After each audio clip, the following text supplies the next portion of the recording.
of Africa. As strong as a group, as close as a partner. Where Duraplast goes, water flows. PS Industries has introduced a new roofing system known as ColorLink Plus. Flamingo paint, simply superior. Syntax tank, are you strong? Are you tough? Cherry Tree Properties. We develop spaces as though we were going to occupy them.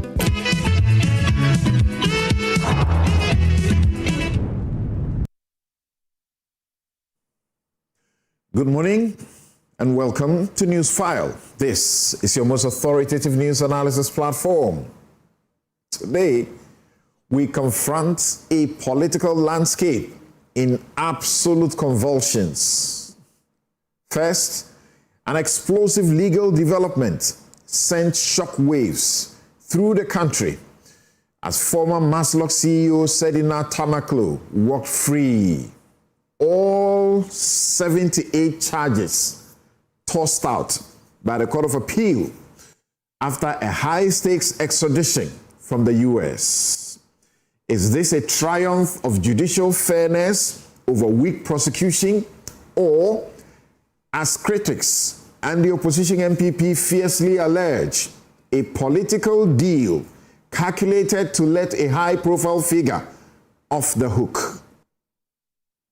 Next, the Supreme Court delivers a seismic blow to party bosses, or rather to delegates, by declaring delegate systems unconstitutional and forcing direct universal voting, even as controversy rages over the government's newly released position paper on the Constitution Review Committee's report, with accusers claiming key reform recommendations were deliberately cherry-picked to suit executive convenience. And finally, the Apex Court unanimously slaps down a challenge to the Office of Special Prosecutor, OSP, ruling its powers fully intact under Article 88 authorization and validating all its past prosecutions. Are our courts fearlessly safeguarding constitutional democracy, or are political maneuvers quietly pulling the strings behind the scenes?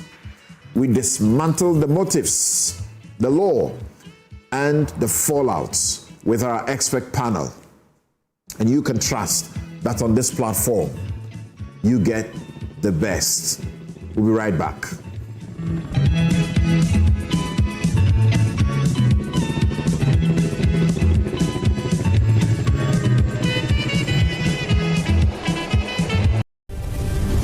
This season is packed with a lot of surprises that you are not ready for. Was one component that without it, you can't make pancakes.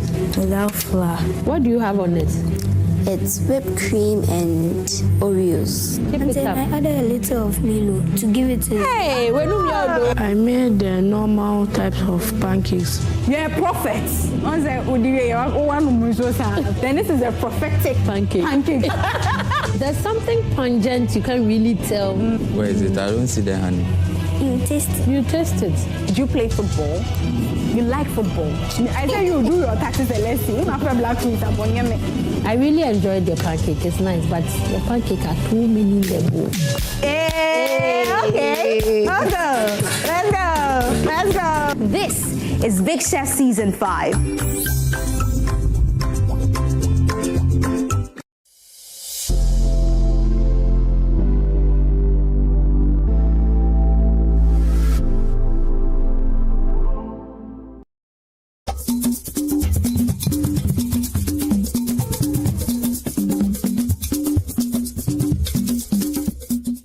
Wanu buada kafi o wa totro o adoyia aja agbomacho afisinala.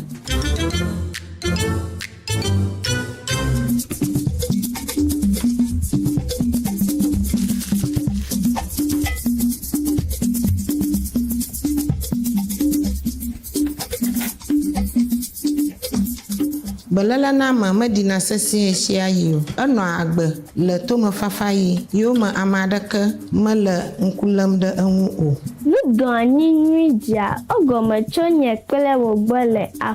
Good Conduct Great Life is brought to you by Indomie. Tastes great. More Kivo inside. Kivo Gari Soaking Mix. A taste of Ghana.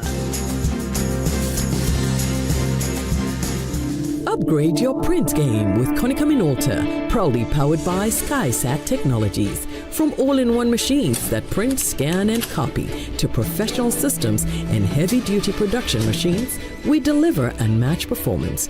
Right now, SkySat has an unbeatable offer. 1 entire year of free servicing on all Konica Minolta machines.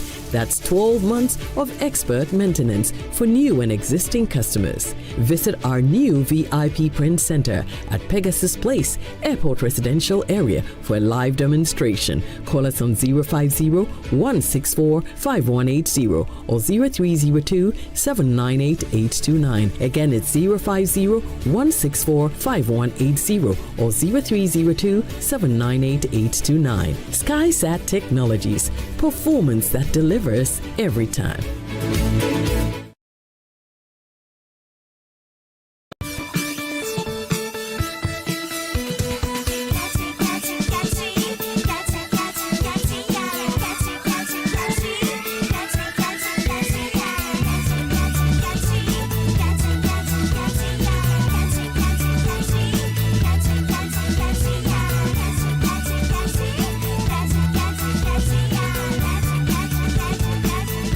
Day by Day exists in lotion, cream, soap, and more. Day by Day has 4 fragrance range.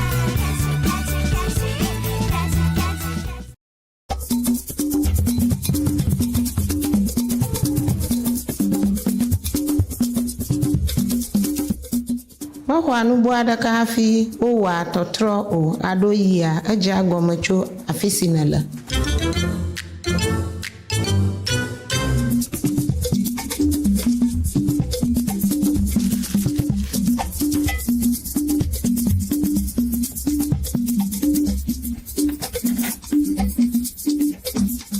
Belala na mama dina sesi eshia yi ano agbe le tome fafa yi yo ma amadaka ma le nkulam de enwu o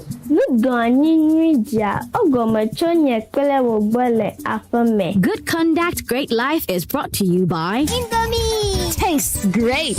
More Kivo inside. Kivo Gari Soaking Mix. A taste of Ghana.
Palladium Residences in Achimota isn't just an address, it's the home you truly earned.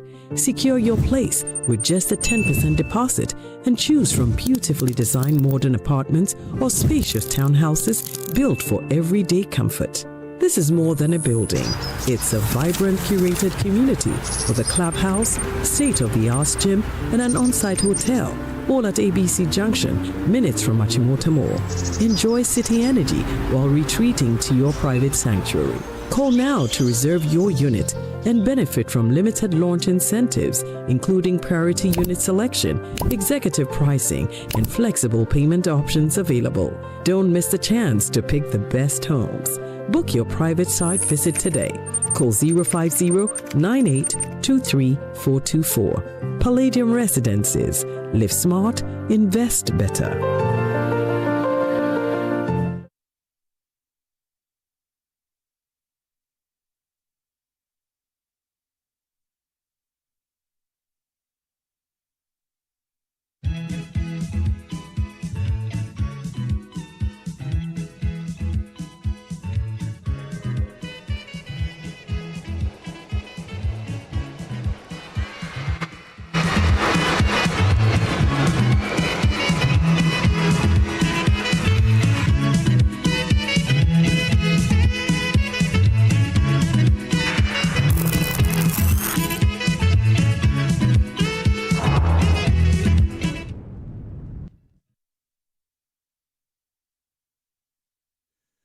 welcome back.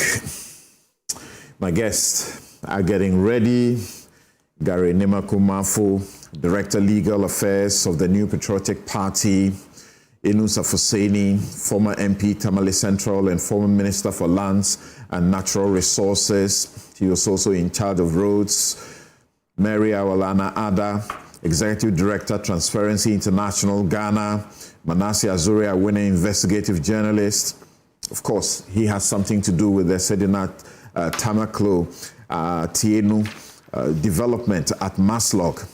Oliver Baka Vomawo, Constitutional Rights and Policy Strategy Advisor at Democracy Hub. He got a double celebration to end the legal year. 2 great victories, innovating the law to give us a progress, real progress in our democracy, and to cut the corruption that is associated with it. So, but I'm not doing a take, but I want to, in place of my take this time to help us all to get a certain grasp of the first story that we are canvassing for you. So to fully grasp the legal proceedings surrounding the microfinance and small loans center, Maslog, we must look beyond the 78 formal charges and examine the pattern of transactions that initially triggered the criminal investigations into the former CEO Sedina Christine Tamaklo Atieno and her operations manager Daniel Axim. The investigative machinery was set into motion by distinct fiscal anomalies across 4 primary pillars of operation between 2014 and 2017. She was in charge from 2013 to 2017. First, the offline cash handover. The suspicion began in August 2014 when Obatampa Microfinance elected to return an approved loan facility of about 500,000 Ghana cedis. It was exactly 500,000 Ghana cedis, 500,000. Here was the investigative red flag. Investigators suspected criminal intent when the former CEO refused a Trace Bank check. She refused a check in return when she asked for the money back because she had already given the money out in check, ADB check, for an investment. But the money had been given before she began to dictate the percentage of interest she needed. That was 24%. And the microfinance institution said 24% is too much. And she says, return my money. They are returning the money in check. She says, no, bring it back in cash. So she insisted in receiving fiscal cash at a Bachona filling station, fuel station, and subsequently left the entire transaction off Maslog's official financial ledgers. That's the prosecution's case. 2, the phantom failed activities and diverted relief. As forensic auditors probe further into the 2015 and 2016, severe expenditure anomalies emerge. Sensitization funds. Over 1.8 million Ghana cedis was withdrawn in cash tranches, supposedly to train 85,000 loan beneficiaries nationwide.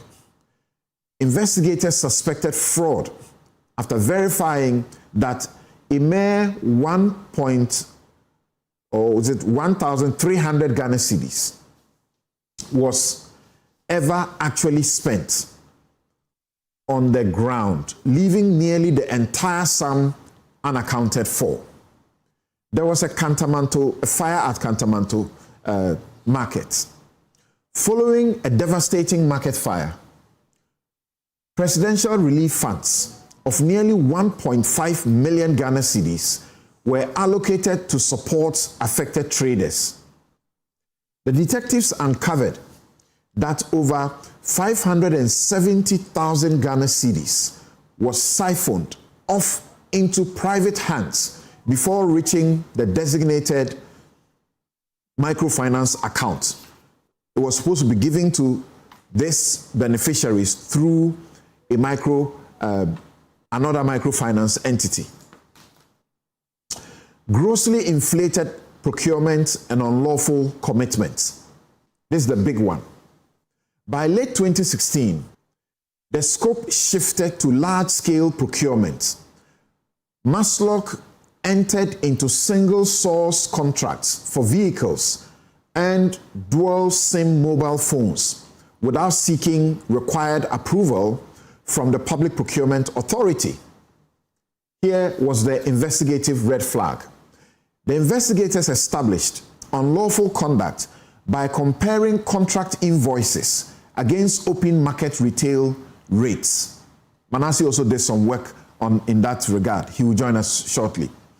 There was a Chevrolet Aveo cars which were quoted at nearly 75,000 Ghana cedis each.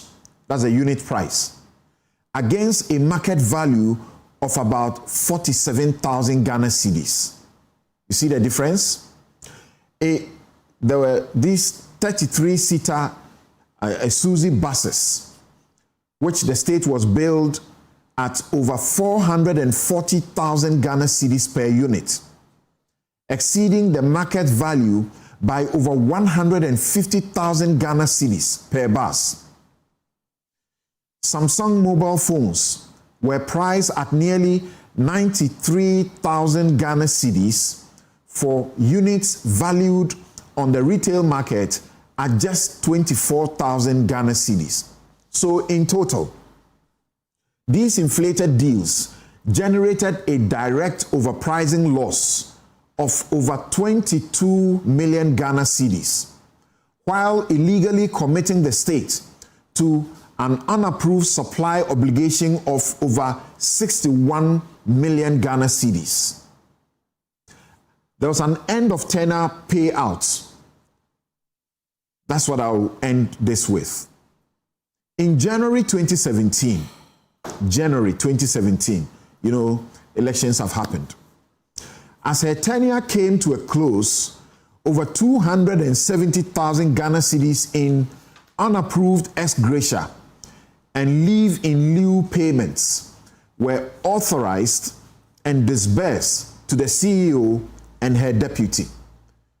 Here was the investigative red flag. The auditors deemed these payments unlawful because they lacked statutory backing, board authorization, or valid administrative approval.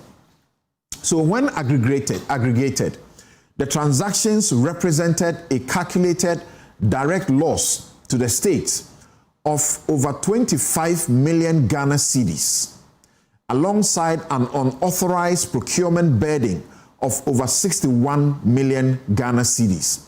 These findings form the foundation of the prosecution, culminating in the April 2024 verdict, when the High Court sentenced Sedina Tamaklo Atieno to 10 years imprisonment in absentia, and Daniel Axim, her deputy operations manager, to 5 years imprisonment. He fell under 24 counts, while Sedina fell under all 78 counts, 78 counts.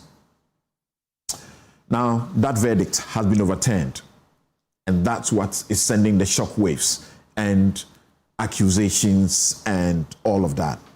We'll get into the details with my guest. They've all read the judgments. We'll be right back.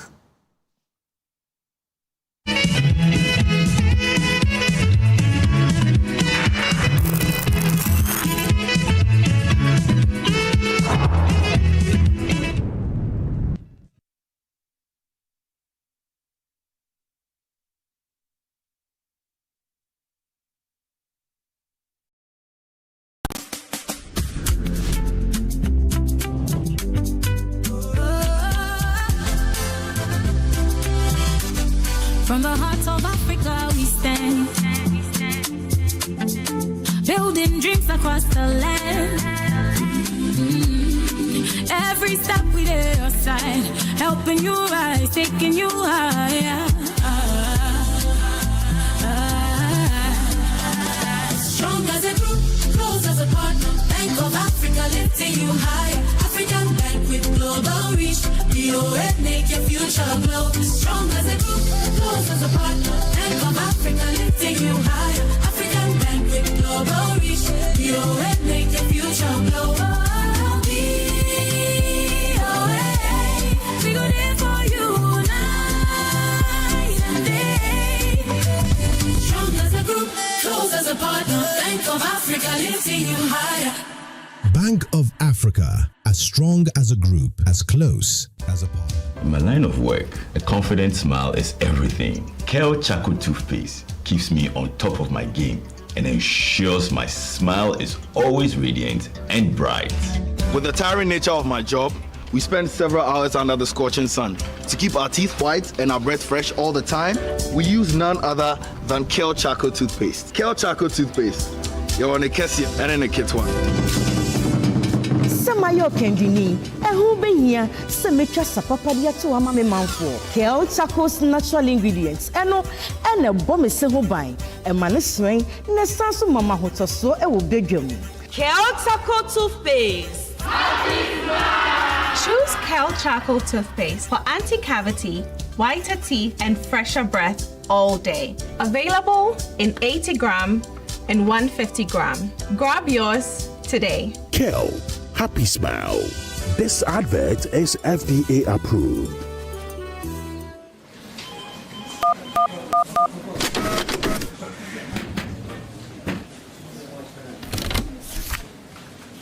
Why? What's wrong? Paper jam. Introducing Ghana's leading pay-as-you-copy photocopier leasing company. Lease an A4, A3, heavy-duty or production machine and pay for only the copies made or design your own payment plan. Simple and tietia. That's not all. Incredibly, toners, repairs, maintenance, follow-me printing, centralized tracking all come free of charge. Remember, financial prudence is the name of the game. Folks, forget about the expensive gimmicks and be smart. Join the hundreds of satisfied clients across all the 16 regions and every sector of the economy and save over 60% of your printing costs. Visit us at www.valexlease.com or call 0244-644048. Be prudent and lease a copier. Terms and conditions apply. Valex Lease is a wholly owned Ghanaian company. Valex Lease, affordable document management solutions.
Upgrade your print game with Konica Minolta, proudly powered by SkySat Technologies. From all-in-one machines that print, scan, and copy to professional systems and heavy-duty production machines, we deliver unmatched performance. Right now, SkySat has an unbeatable offer.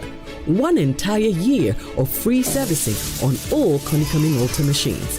That's 12 months of expert maintenance for new and existing customers. Visit our new VIP Print Center at Pegasus Place, Airport Residential Area for a live demonstration. Call us on 050-164-5180 or 0302-798-829. Again, it's 050-164-5180 or 0302-798-829. SkySat Technologies. Performance that delivers every time. Another week is here on the greatest of all time show. My name is Giovanni Clip, and tonight Tonight, we're bringing you talent. Contestant number 1, let's bring Baby Car. Let's bring. He did it for you. Cut. Oh, there is a leakage. Where's the plumber? For quality and durability, insist on Syntex pipes. If you want quality, this be where you belong. Strong, tough, and reliable. Your perfect match to your trusted Syntex pipe. Syntex pipe, it dey carry water. No wahala. Syntex pipe, it dey make water dey flow. Syntex, and you're strong, and you're tough.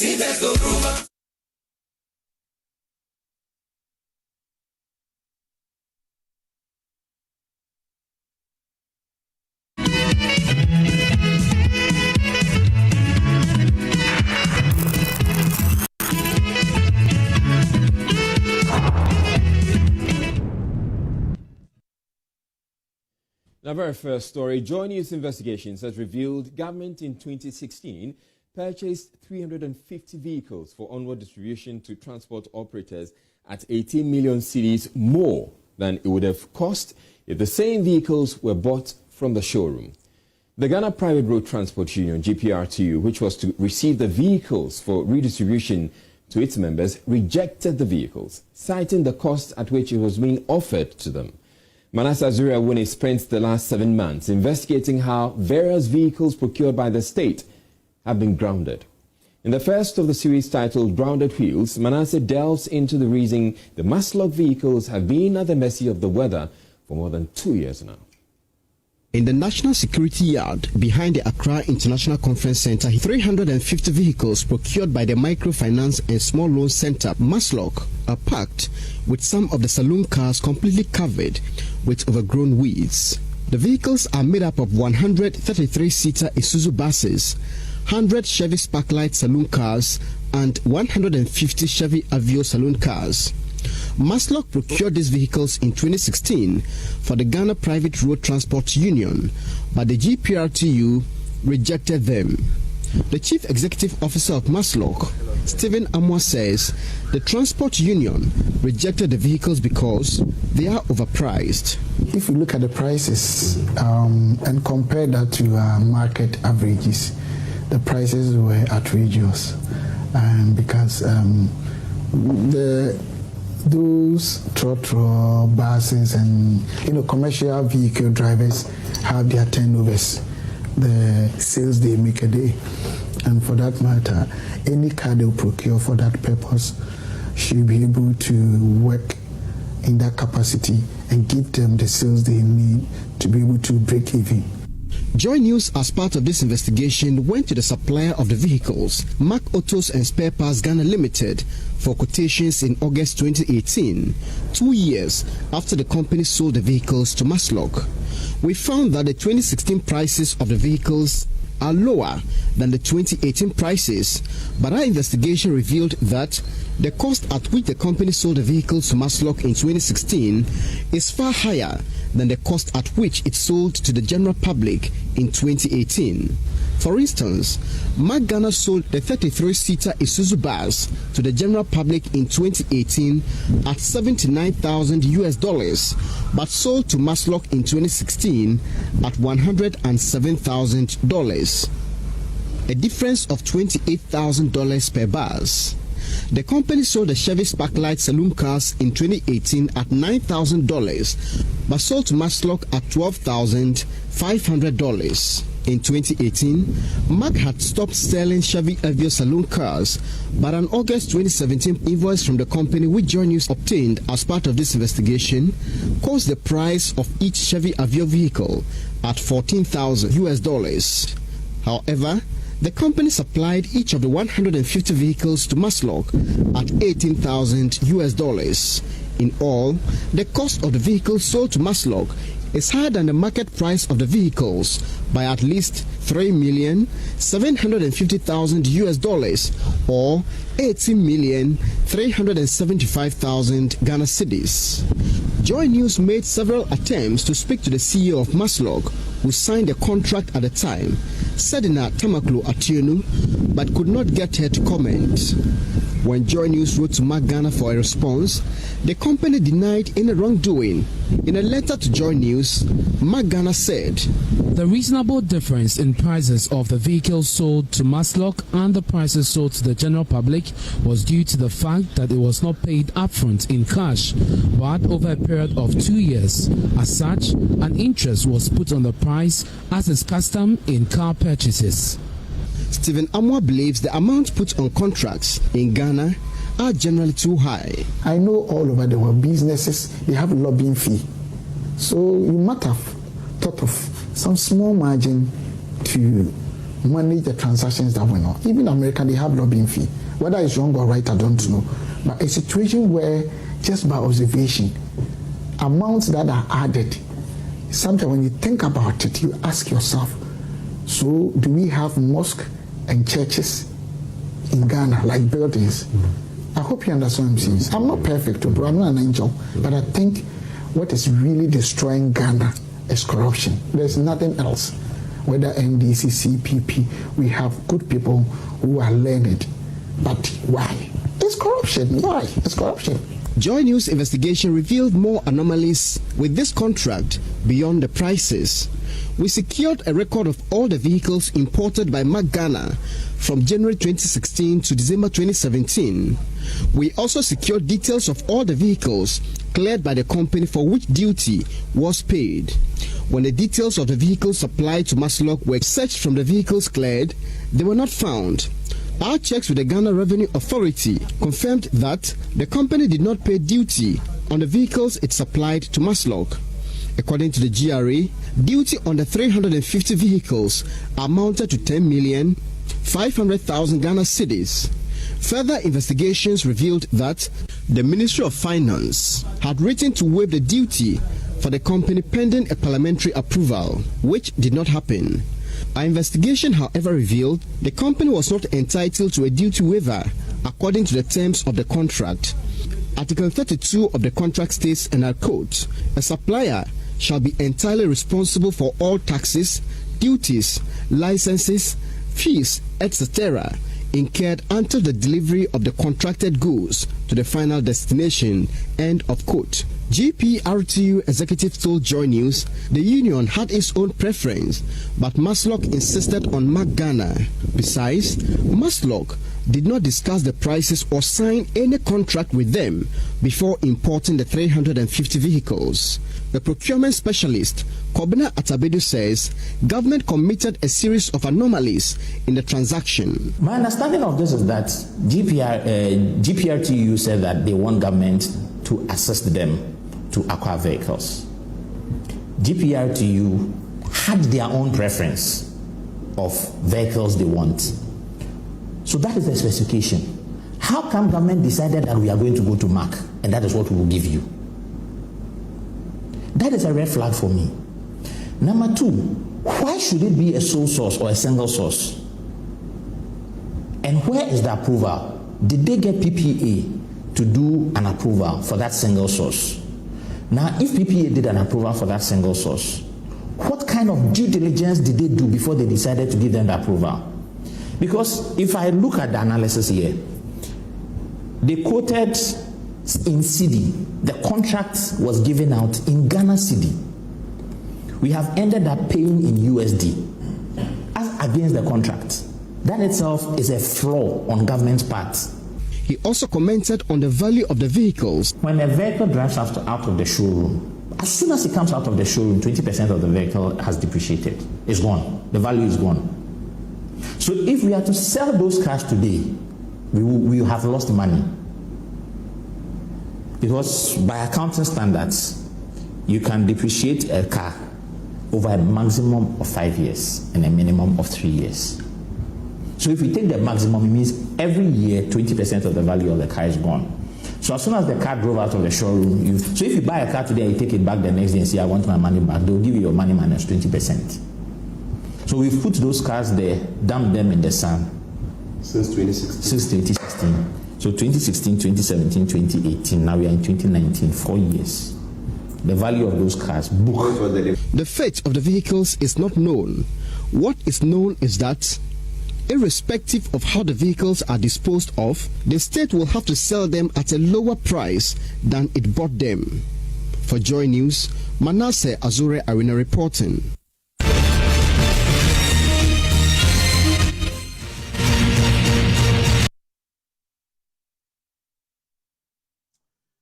Who manages anything like this? Even if some wrong has been done in the procurement, the money must go to waste because why? This is our money. And the vehicles were left to rot. Manasseh Azura, thanks for joining us. Thanks for having me, Samson. First, tell me, how do you feel about watching your documentary again this morning? Well, I feel the same way I felt when I first heard of the appeal and the outcome. There have been times in my life when I have asked myself whether it is even worth it. And this has been one of those instances that everybody knows that wrong has been done. But as things stand, nobody is going to account for the wrongdoing. And it hurts when you spend your time, you risk your life, and do all of these things. And this is just one of the many instances that I have done work with evidence, and it ended up nowhere. And so, Ghanaians, you remember the ambulances matter? A total of amount of over 2.3 billion, was it? Million euros. Million euros was because involved. That was also part of this documentary. So Right. this was just part one. Yeah. The part two, I did the ambulances, spoke to Richard Japa and everybody, and there was also evidence that wrong was done. Those ambulances were also hidden at the Air Force Base for years, and I don't know what eventually happened to them. In the end, the state will still have to pay with money it doesn't have. Okay.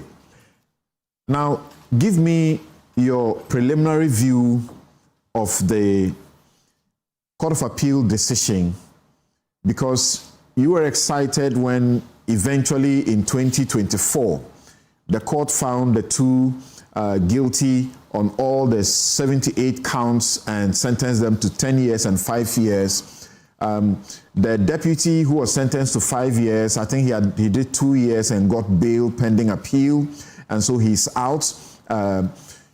Sedina herself, as we know, she ran away and eventually got arrested, got extradited, and she would have spent less than a month in prison, and she's out.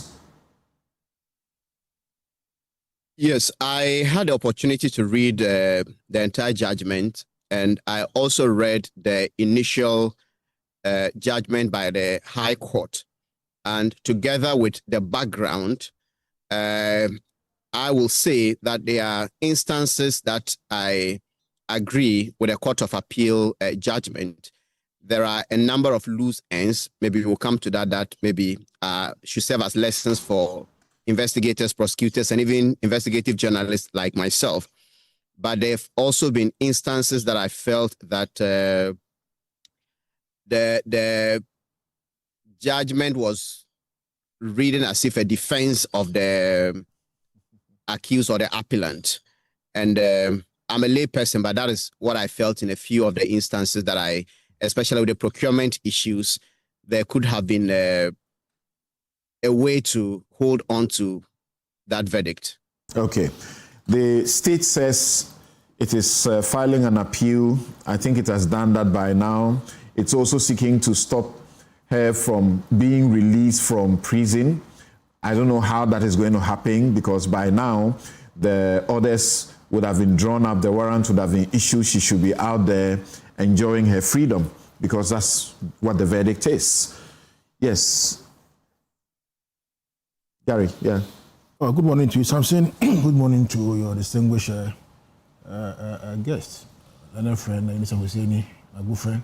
Yes. And Oliver Bakabomawo, and my good friend to you as well. Francis, let me say that criminal trial commences with investigations.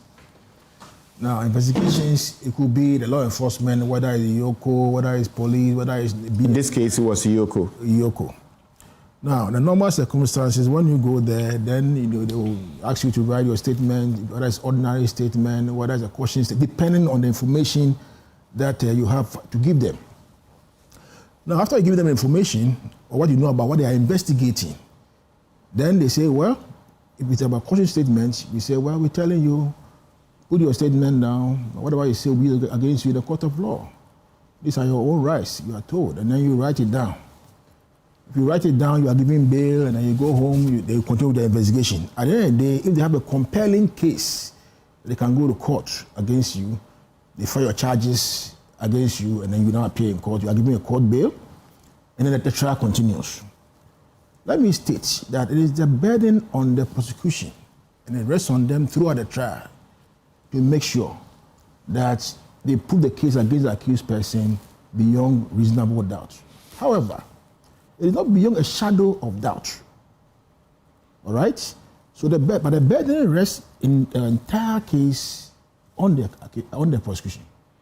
However, evidential burden may shift in the course of the trial onto the accused person to answer certain questions which may come and you must proffer an answer.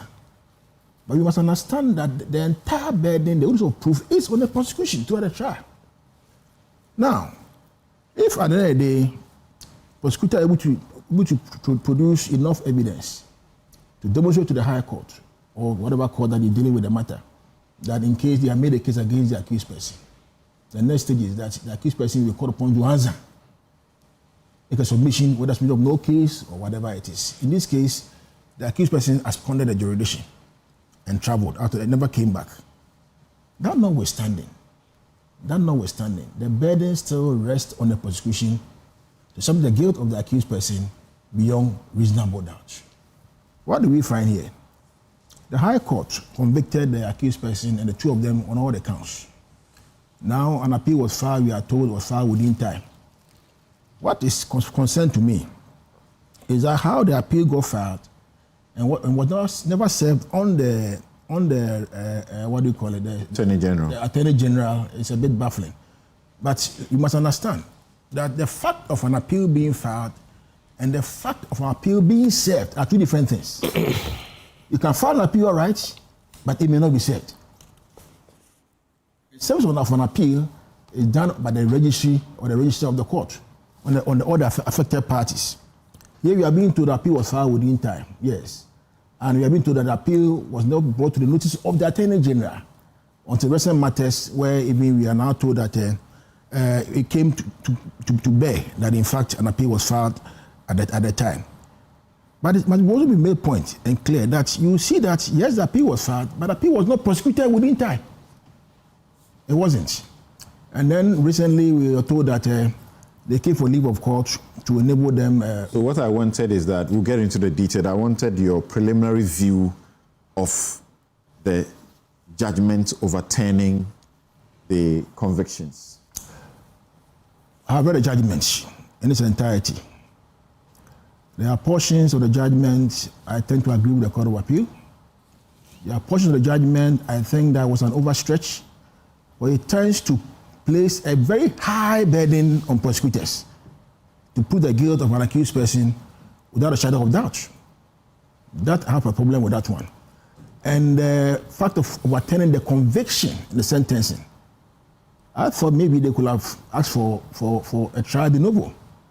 A trial de novo, for the case to come back to the High Court, especially on areas where the judgment was talking about the charges being defective. Maybe the state could withdraw the charges and put the person before the court for the matter to be tried de novo. But be that it may, the Attorney General says is going on. Tried de novo means that they should start it all over again. All over again, yeah. And you're saying that the Court of Appeal could have made that order. That order. Instead of quashing the conviction and the sentence. And the sentencing, yes. Okay, thank you. And the sentencing. Yes. What's your reading of the judgment? Well, I have a completely different view. I think that the judgment is seminal. It will change the way we conduct criminal cases in court. It will keep prosecutors on their toes. It will rein in over ambitious prosecutors who are political animals. And clearly, it would settle the question. I mean, in talking about the appeal indicated by the Attorney General to the Supreme Court, it will help, that appeal might help settle what amount of evidence is required to be in the particulars of the case that can meet the threshold of informing the accused person of the offense for which he is being tried. He or she is being tried. I've read the judgment in his court, in its entirety, and I will not fault Manasseh when he says that he's disappointed.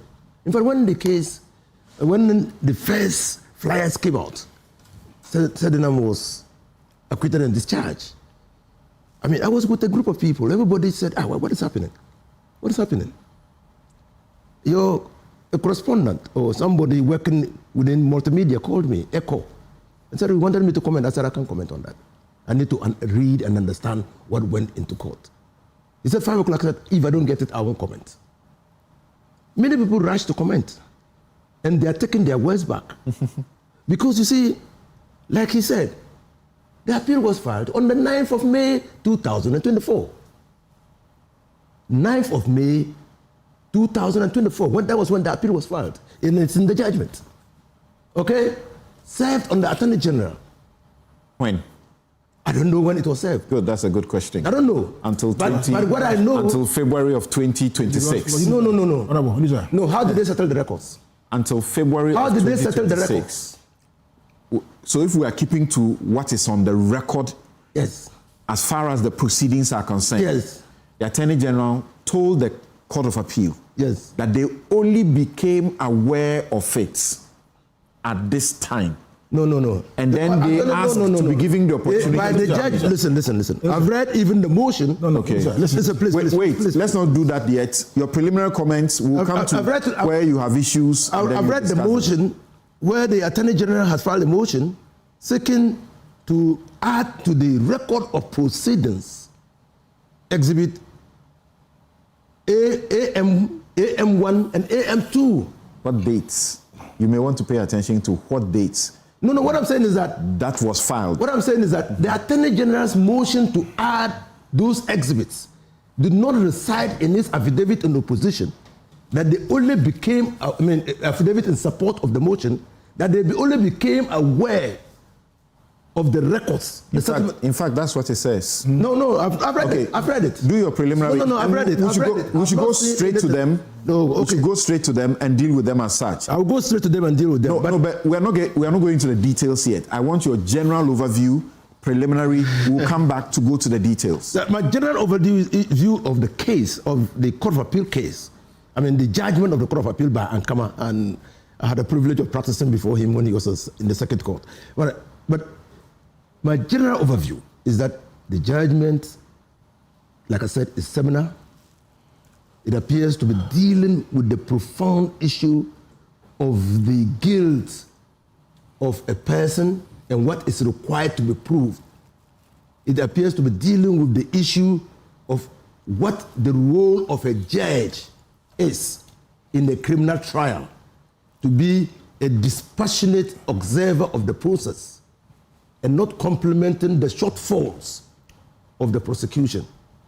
And many others, which, when we are discussing this. Right, Oliver. And it also shows clearly that the Attorney General's Department, by the judgment of the Court of Appeal, did a sloppy job at the prosecution. The charges that they drafted were defective, and then at least 34 of them. 34 of them were defective, and then the court even exhibited that when they struck out defective for not providing sufficient particulars. Article 19 of the Constitution is quite clear on that. And thirdly, it also showed that if a judge is not mindful of her responsibility as a dispenser of justice, she might get swayed by complementing the deficiencies of prosecution. Yes, Oliver. All 78 counts or charges trashed. I think my preliminary comments are that we have now a series of decisions, and as Thompson, Atofolson, and now Sedina Tamaklo, which are pointing towards significant deficiencies in how prosecutions are conducted in these kinds of matters. I don't know, for some reason relating to issues connected with the public purse. And I think that they invite us to have a real look at how prosecutions are conducted generally. I know that these matters have arisen, and perhaps I'm jumping the gun a bit here, in connection with Kenneth Oriata and some comments that an immigration judge has made, in connection with charges that have been framed, where they claim that a lot of them are speculative and things like that. Even though the person was not within their jurisdiction, we are saying to say these things, but they point to a particular trend around how prosecutorial charges are framed and viewed even through our own court system and are now being viewed externally that we need to pay general attention to. I'm also mindful that in this case, when the documentation, including the judgment, were taken to the judge in Nevada, he didn't see anything wrong with them. Unlike the OSP one that you just mentioned. Absolutely. I mean, well, okay, so I've read, for instance, the Sedina one in connection with the deportation, because I was myself involved in the case there. The primary focus was on the fact that she was convicted, and that the judge's conclusion is that you have not challenged the fact of your conviction, and so stayed on that point without seeming his jurisdiction invoked to retry the issues there. That's right. Now, I'm mindful also in terms of how particularly we as lawyers read the decision, and I think the decision cannot be faulted. I mean, I think that, the Court of Appeal did a really good job, thorough job in looking at the evidence before them. And I'm mindful of how we discuss it vis-a-vis the public sentiment around this issue, and we should not conflate the issue. Right. There's a general public disappointment regarding that persons who have been involved in actions that are seemingly corrupt can get away with it. It is not whether or not prosecution, I mean, even the fact that prosecution was done imperfectly is a responsibility of the state to ensure that the prosecutions are done perfectly.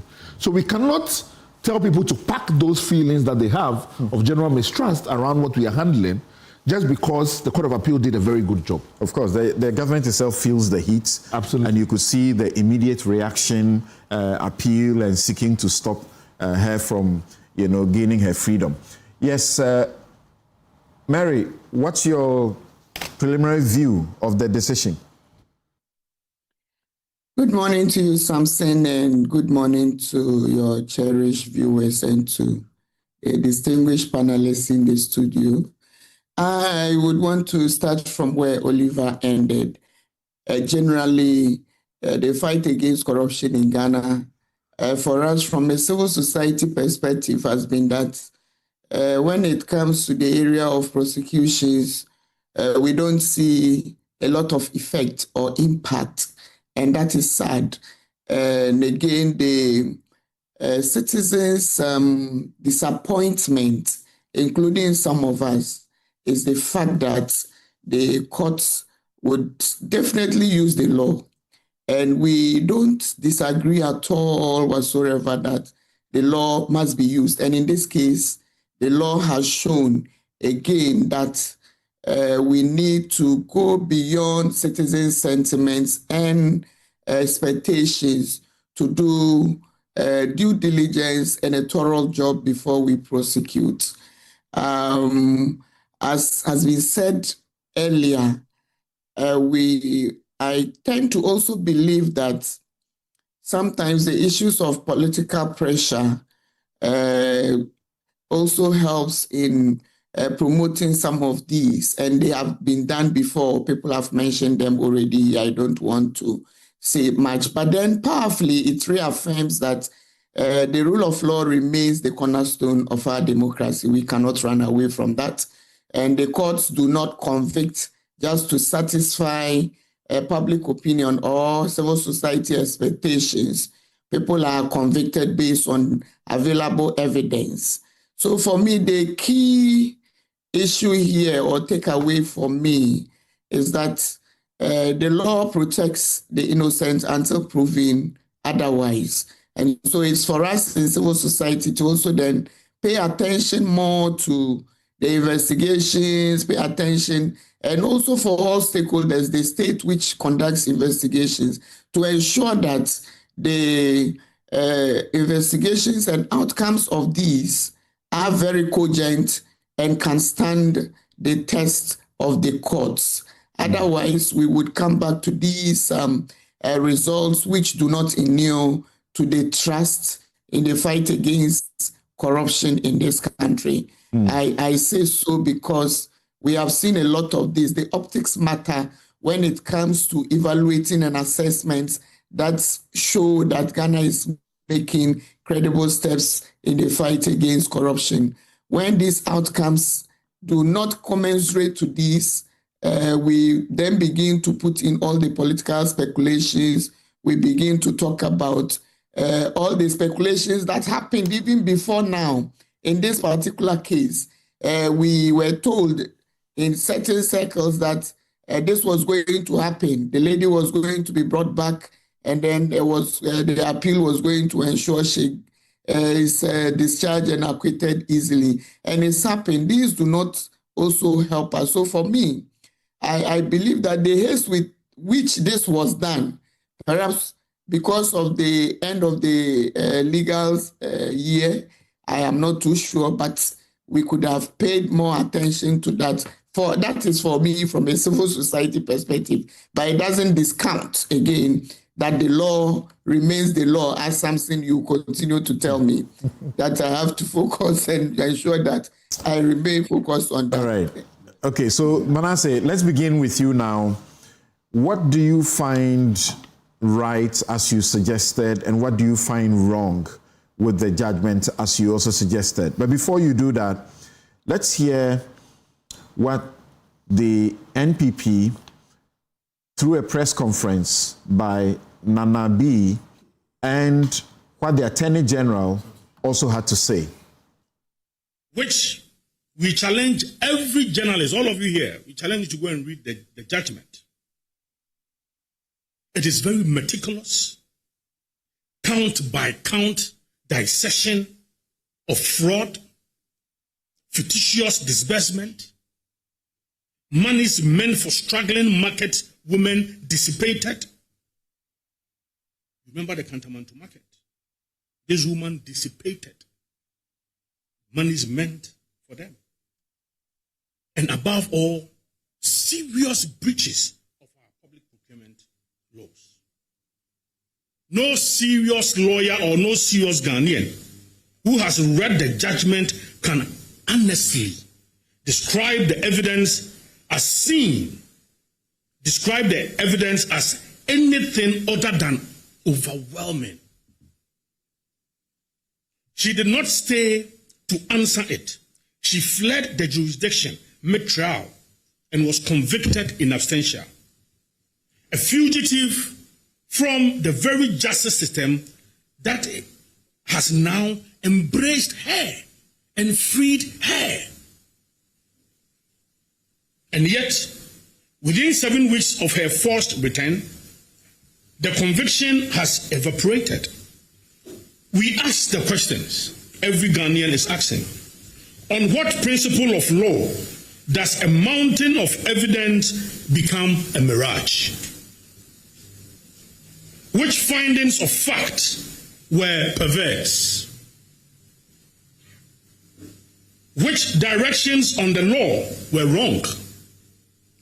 The Ghanaian people are entitled to answers because justice under our constitution is administered in the name, and they can smell what this is.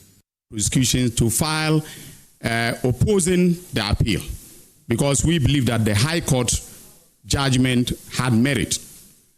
Now, with this judgment, I've also directed the Director of Public Prosecutions to file a notice of appeal and apply for stay of execution, meaning that if the stay is granted, the status quo will prevail until such a time that the Supreme Court has had time to review the appeal and then made a determination.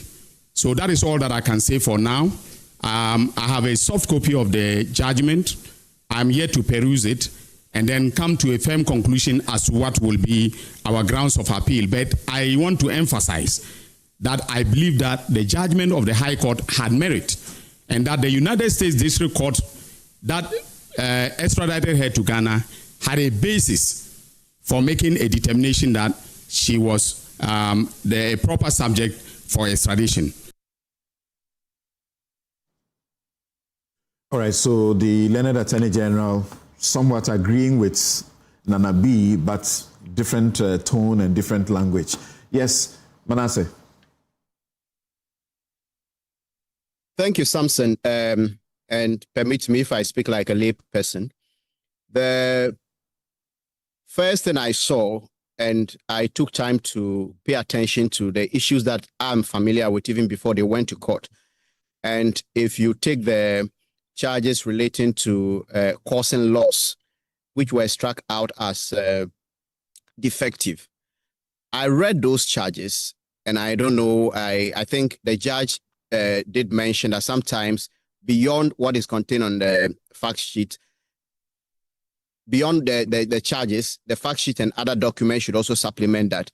But to be frank, when I read those charges and even read the charge sheet on the 350 vehicles, it was very difficult to be able to link them. I could only do so because I knew the amounts involved in the 100 buses, 100 saloon cars, and the 150 other saloon cars. That was the only way I could link them. So reading and getting to know what the expectation was in terms of providing details, I tend to agree with the judge that those charges would leave, if I were to defend myself in those circumstances, I would struggle to link them up. I don't know what happens during case management conferences, whether this could be resolved, but that's for the lawyers. I also realized that when it came to the 500,000, there was so much emphasis that was placed on the document that was allegedly written, a letter written by Sedina Tamaklo acknowledging receipt from Obatampa. And Mr. Inus Afuseni mentioned that this judgment provides so many lessons. I very much agree, and I think I said that at the beginning, but we should also be very cautious. When it comes to the case of corruption, people don't want to leave traces. The reason someone would want cash and not check is so that when they trace, they are not going to find it. So if payments have been made, if I were the prosecutor, I would pay more attention also to the people who paid the money. They were also in court to testify. How did the judge see their testimony? Was it credible enough? Interestingly, when reading the original judgment of the High Court, I realized that they also placed a lot of emphasis and premium on that letter. And the judge at the Court of Appeal was saying that, well, all the Maslock officials failed to authenticate that document. But I found it reasonable that they said, well, they didn't know about the existence of that document until the investigation started and they were called to Iyoko. And if anybody wanted to obscure their dealings or hide anything, I don't think they would put such document in the files of Maslock for others to come and see. So on that basis, and there was also another payment of some 50,000 by the driver and others. So the point I'm trying to make here is, in as much as we are very concerned about the amount of evidence, I think we should also make room for corruption investigations and prosecutions. When it comes to bribery, nobody gives receipt. So if you want to going forward, emphasize the availability of letters. Granted that this person, knowing that this letter could be traced to her, could sign the signature, have him just put it there so that if you even do forensic audit of that signature, it wouldn't match with hers. So the point I'm making is that in that case, the lesson should be learned. The final point I would want to make briefly has to do with the issue of the procurement. And when you come to the procurement, the judge said the prosecution failed to make its case, and then cited a letter, a 5th December letter from the finance ministry to back the case, saying that, well, there was this letter from the finance ministry spelling out or affirming that there were some financial authorization of a sort for the transaction. But if you look at the details listed in the judgment of the High Court, the Maslock wrote to PPA in August, and then PPA requested that they furnish them, that's Maslock should furnish PPA with a financial clearance for that transaction. Now that financial clearance, as we find in the judgment, came on the 5th of December. Then on the 6th, a contract is signed. But that is not all. The vehicles that we see that were supposed to have been supplied after the 6th contract were actually inaugurated, so to speak, by President Mahama. If you go online and type President Mahama hands 350 vehicles to GPRTU on the 2nd of December 2016. So these vehicles were supplied before. Then even the actual supplying of the vehicle actually happened in November. So it appears that a lot of these things, some of them were even done retrospectively. And I will not blame the judge completely, because I have not seen these threads being woven together in the prosecution's case, listing when the contract was signed, when the vehicles were delivered, when they were actually given to GPRTU publicly, which they later rejected. But the reference to that December letter makes it appear as though there was this authorization, but that December letter from the Ministry of Finance is not a PP approval. And then finally, I would want to touch a bit on the part that seems to talk about payments were made after this woman was out of office. So how could she have committed us when within that time she wasn't there? And there's this statement PW1, which was at the time the CEO of Maslock. How could he have gone ahead to disburse or distribute these vehicles and others when there was no such authorization? From the background, I don't know whether this happened during the trial, but 350 vehicles were imported by an administration, and the contract was signed a day before a national election. That party lost the election. Whoever took over was bound by that contract. This was not a service contract that you said, maybe we don't need a service, so let's terminate it. All the vehicles had been brought, the government had received it. And I don't think it would have been reasonable for the administration to say that, look, Mark Ghana, come for all the 350 vehicles and take them back to wherever you imported them from, because there were some lapses. So I think those ones were a bit overstretched to tend to make the accused at the High Court and the appellant in this case. You spoke about the 500,000 investment. So as we know from the IOCO investigations, in June of 2014, Maslock decided to invest a sum of 150,000 in Obatampa Microfinance Company Limited. That's a tier 2 microfinance company in Ejura, in Ashanti region. That was June 2014. Then, shortly thereafter, still in 2014, July 24th, Maslock decided to invest $500,000 in that same company.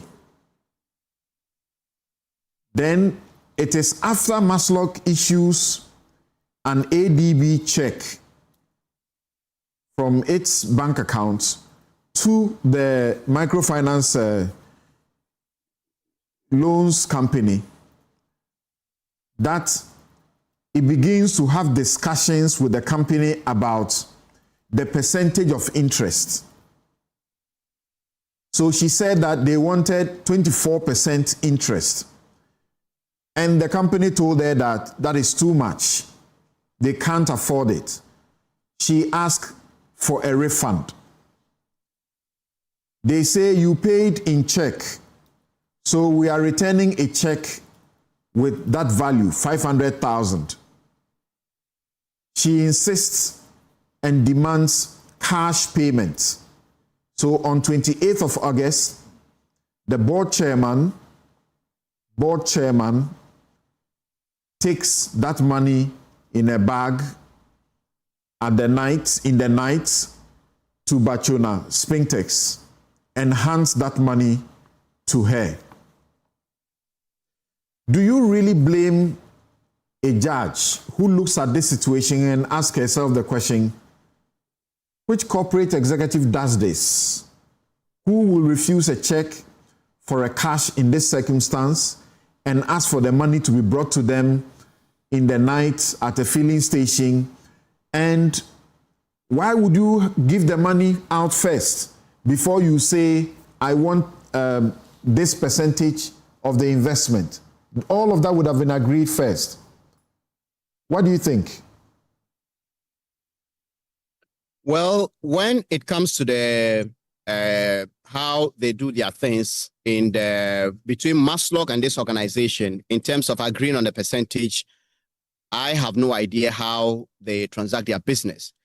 But having been in the business of anti-corruption investigations, cash dealings higher than this amount that is being quoted, I think there are people who may have taken millions, tens of millions of cash, and then when they hear you saying this, they'll be there laughing at about 500,000 is peanuts. So these cash transactions go on. And if somebody wants to take a bribe, they will not take a check.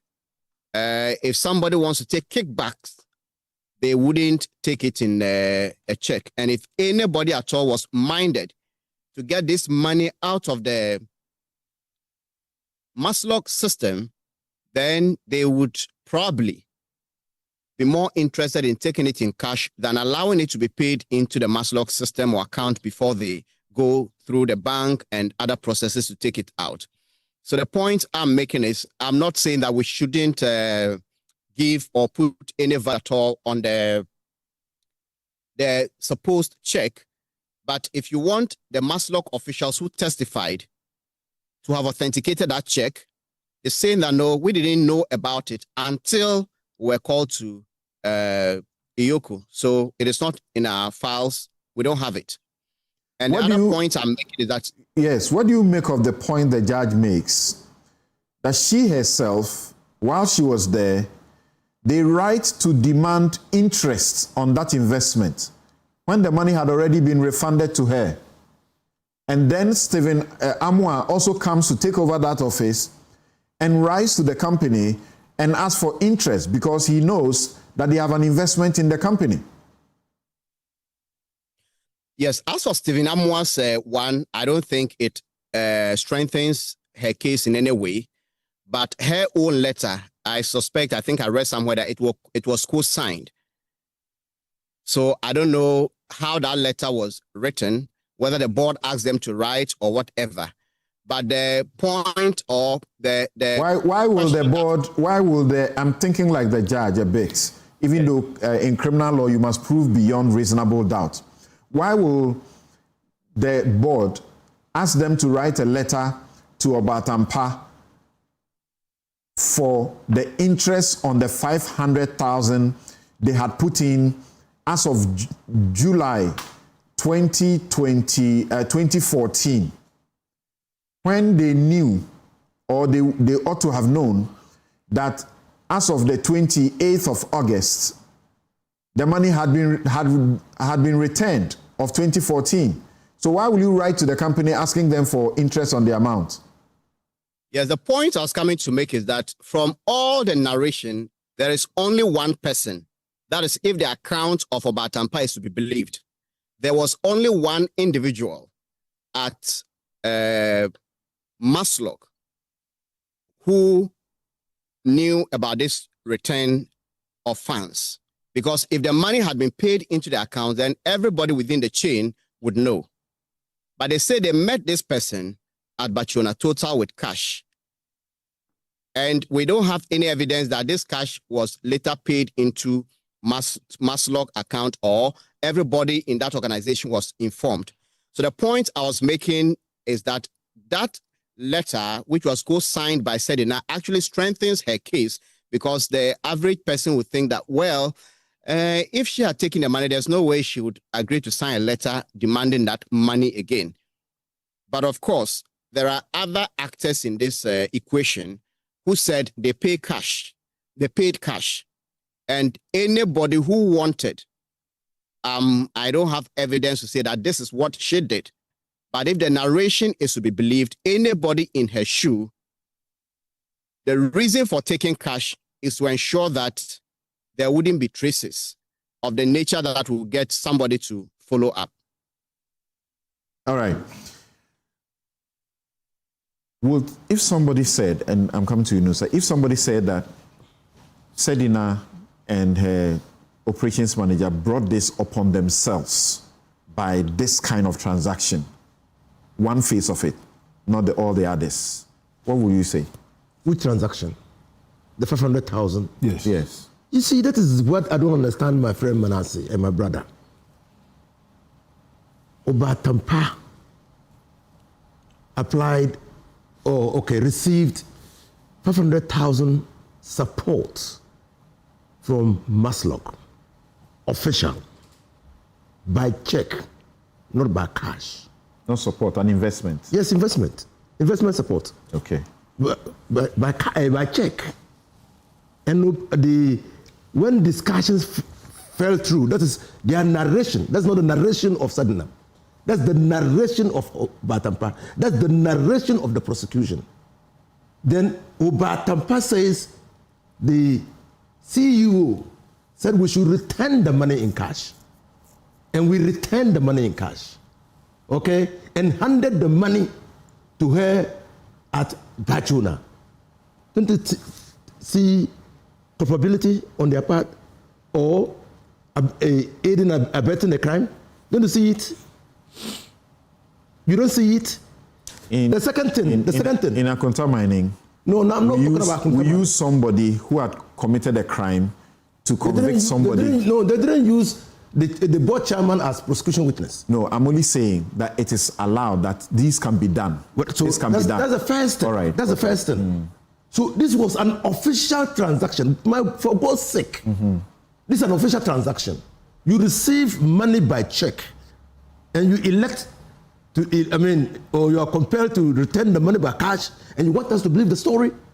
2, you say that when you returned the money, I'm not just saying, I didn't follow the case until the Court of Appeal judgment came. Okay. When you received the money, when you delivered the money at Bachona, there were no witnesses. 3rd, you said the person who received the money acknowledged receipt. So you would have gotten the original copy of the acknowledgement, because that person is writing to you to acknowledge receipt, and you bring a photocopy. So where's your original copy? And you know custody issues in court. You know. Is it not possible? Is it not plausible? I'm not speculating. You could get the photocopy rather than the original. I'm not speculating. 3rd, the board chairman says, consequent upon the conversations he had with Sedina on WhatsApp, that led to this arrangement. And then produced the conversation in courts. At that point, did the burden shift to Sedina to defend herself? When you listen to Manasseh, just repeating the narration of the prosecution. Yes, we're not saying that everything was kosher at Maslok, but we're saying that the burden of proof in the criminal matter is said that you can't do it sloppily. Let me quickly add on to that the other transactions in the vehicles, for instance, the vehicle, the relief money, and all of those. What do you have to say about that? So the vehicles. And Manasseh is wrong. When vehicles are imported or when goods are imported in this country by a government and the vehicles are tainted by fraud or illegality, that doesn't bind the succeeding government. And we've seen many of them in where governments have repudiated liability. So it's not correct. It's not true. It's not true, Manasseh. It's not true. Number two, what should have been done in that circumstance? Repudiate liability. Repudiate it. And why the liability is repudiated is simply because, in your view, it's tainted by fraud. Repudiate it. They didn't. So that they should have insisted that Mark Otto should come take their cars away. Because we can't be partners, we can't be a party to a fraudulent activity. And the government will be within that, and that is a defense if Mark Ghana took them to court. The state which got them to ship the vehicle scene, everything. It doesn't matter that the state got because you accuse them of overpricing the vehicles. You don't take control. That's the only issue of crime, right? It's not only overpricing. Overpricing. Yeah. It's an issue of fraudulent transaction. Okay, and that overpricing was fraudulent because that was not what was being offered on the free market. That's the core of that charge is that. Okay, and then in Ghanaian parlance, not to suggest any motives, but in Ghanaian parlance, people have become very much aware of the proverbial 10%, where everybody in government institution wants to engage. Some people. Okay, most people.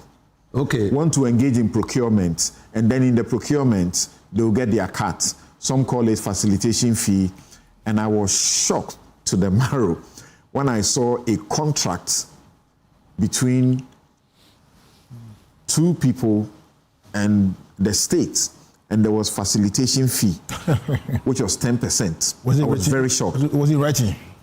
But I'm telling you, a contract in writing. I was a minister for lands and natural resources. I was a minister for roads and highways. I was a deputy minister. I was a deputy minister. You don't do anything like signing contracts. Right.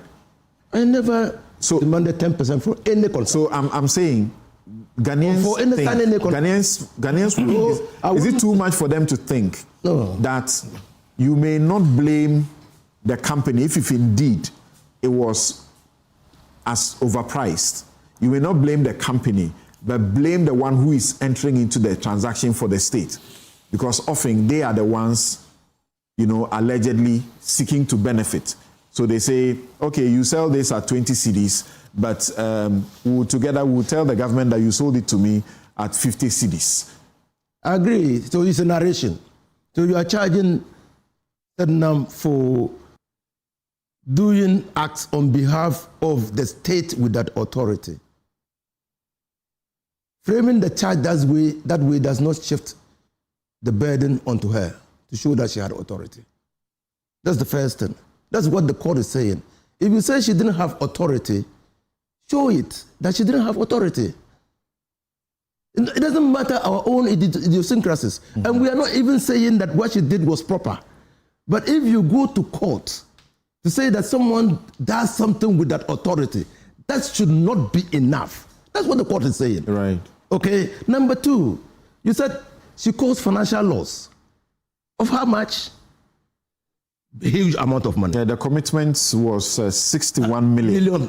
Yeah. Now, in the same vein, you are saying that her successor renegotiated the price of the vehicles.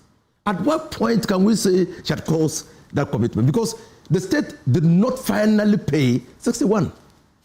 The state did not pay. In fact, Sedina, by the record of the court, did not pay any money under the contract.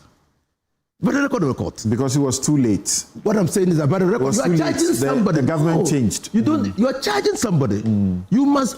The fact is that you are saying that she's committed Ghana to 61 million, which is a loss, and she committed it through fraudulent activities. You must prove it.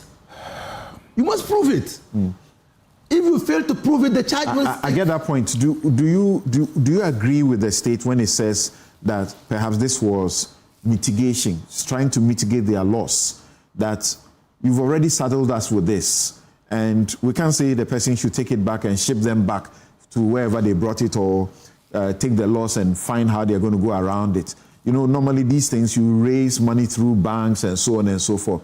So we renegotiate, and we hear of this renegotiation of contracts all the time. I'm not. Ameri power plants renegotiation, whatever renegotiation, it goes on all the time. Mr. Lenos, that company that tripled the amount that we're supposed to. When they complained that the amount was too huge and renegotiated, the amount ballooned. But what I'm saying is that if you say she attempted causing financial loss, it's an inchoate offense. The standards are different. If you say she caused, the standards are different.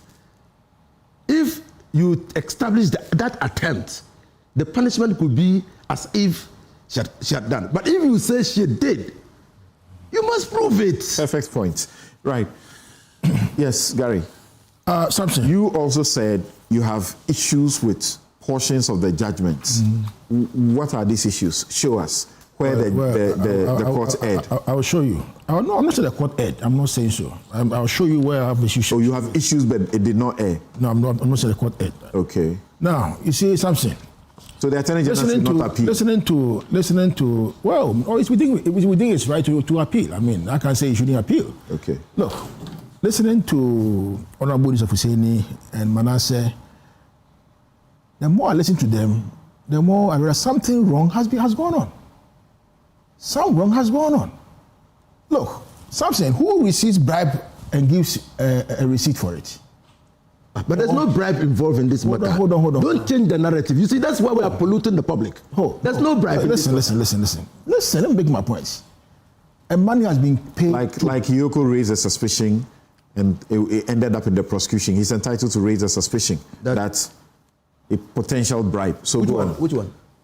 We're talking about this case. There's no bribe in this case. No. This case. I get it. This case. There's no bribe in this case. Hold on. Okay. You know, I was so quiet when you were speaking. No. I want you to stick to the facts of the money case. has been given to a company of 100,000 Ghana cedis. Yes. Through check payments. The company says that the interest rate is too much. We can't afford it. So come back for your money. Is that what happens in normal commercial business? Please. And then the head of the company says, no, give me the money back in cash. The meter bachuna.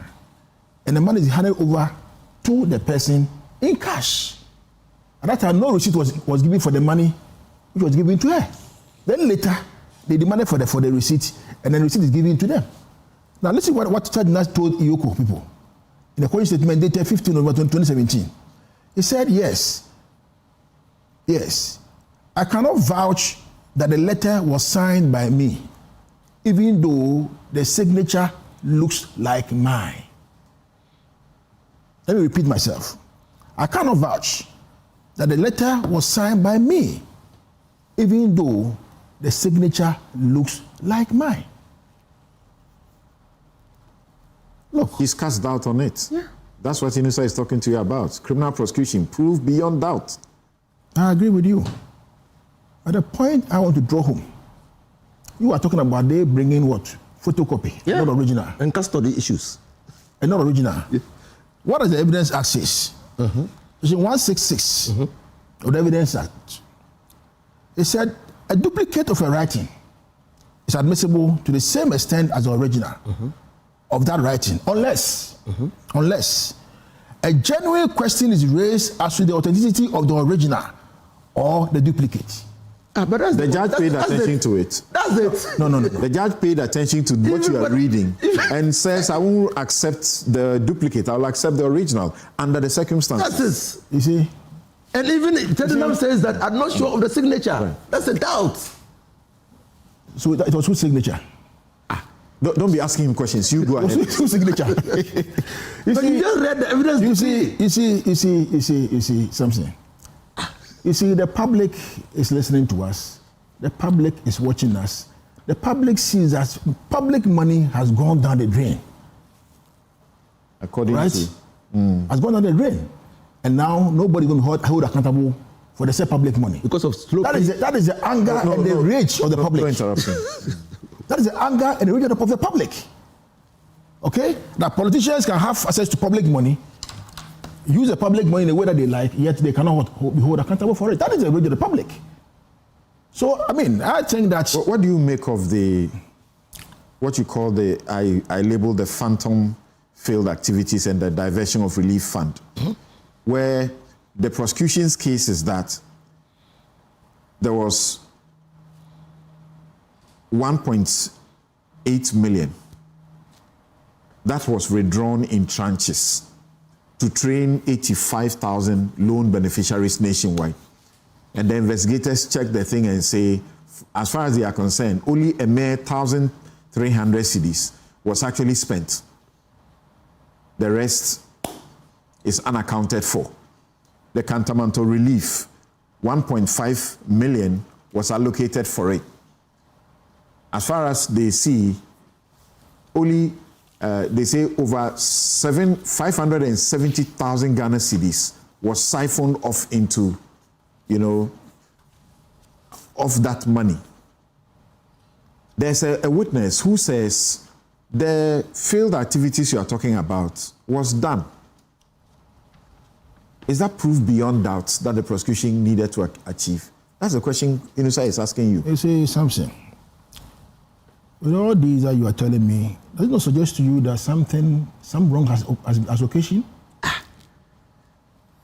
You see, the difficulty I find, and that is where the politics now comes in, which I find very uncomfortable to deal with. The politics of, she's going to be extradited to Ghana. She wants to come, she'll be released. She indeed came to Ghana. She was not even in prison custody.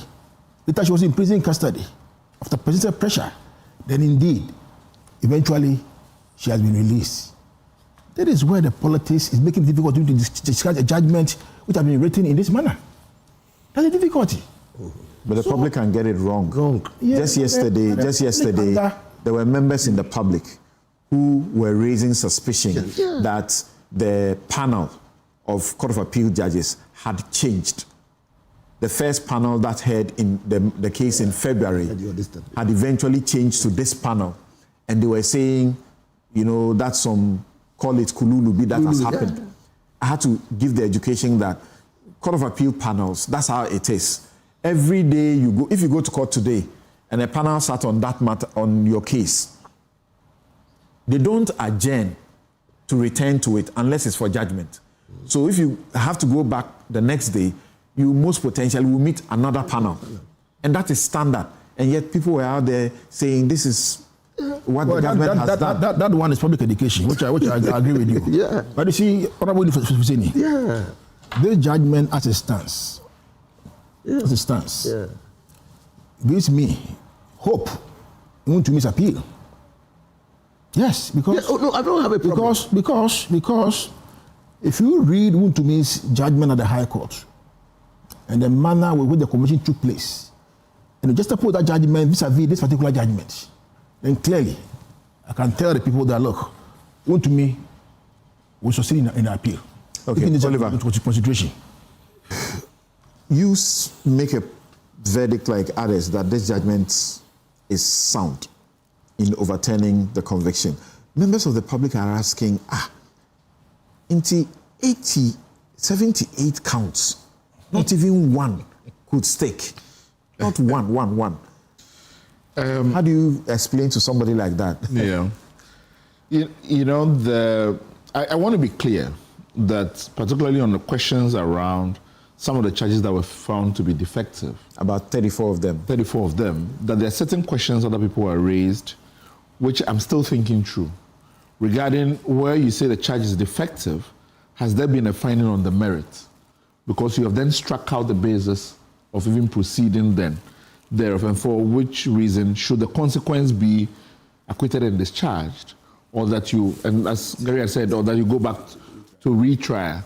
So those questions, again, I leave that open because potentially that will be some of the things that could come up with respect to what the Supreme Court decides in connection with those issues. But when you're reading critical things that are on the record, I am very concerned about the ways in which we go from investigation to formulating a charge and prosecuting. Because in the UK, which I'm familiar with, when the investigative authorities have prepared this, there's a responsibility on the prosecutorial authorities to sit down and sift through all of them and then make a decision whether or not they have reached a charging position before they go ahead and formulate a charge. In fact, lawyers go along with them to crime scenes, to do all these things, to make sure that they are dotting all the T's and crossing. Let's just take perhaps the most prominent I's and this about Tampa question. Okay, so there's an allegation that an investment was made, and the person says we were asked to return money because there was disagreement about the interest rate.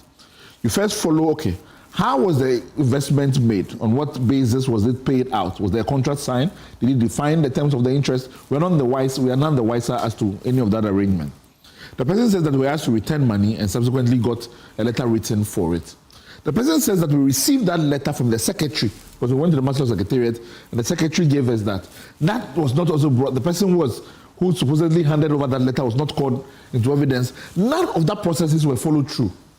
When the money was withdrawn and paid in cash, we don't have any information as to whether or not there are corresponding bank accounts that shows withdrawal of the same amount. None of that happens in this particular case. The person says that Sedina continued to call us to be able to receive the money. There's nothing in evidence that shows consistent communication between Sedina and the individual concerned. Now, I am not saying that the money was not paid to Sedina. I am not in a position to say so. I'm saying that when I just look at how the investigative record was built towards establishing guilt, it just took the fact that this person says, this is a letter we have, and that it shows that the money was paid, and left it as such. I do not think that's sufficient, particularly in a situation where the person does not admit that this in fact happened. Then there's more required for you to do. Then there's a question of this disbursement to beneficiaries that the Court of Appeal found was insufficient, that in fact there had been an audit by Bafuewa and Associates in connection with this. And it says Bafuewa was not called to speak to this. They claim that there's a claim that money was paid to beneficiaries where there was no contact to be able to contact them, to be able to verify. I just don't understand the sort of the laxity around which we put a case together and then we present it to the court in connection with this. Now, it is not all lost, because in many respects, it means that you can go back to Obatampa in connection with this. One, either to prosecute the individuals concerned, or that you can take civil claims out against Sedina and the individuals concerned. And you can bring the case as a civil case to be able to recover money from the state.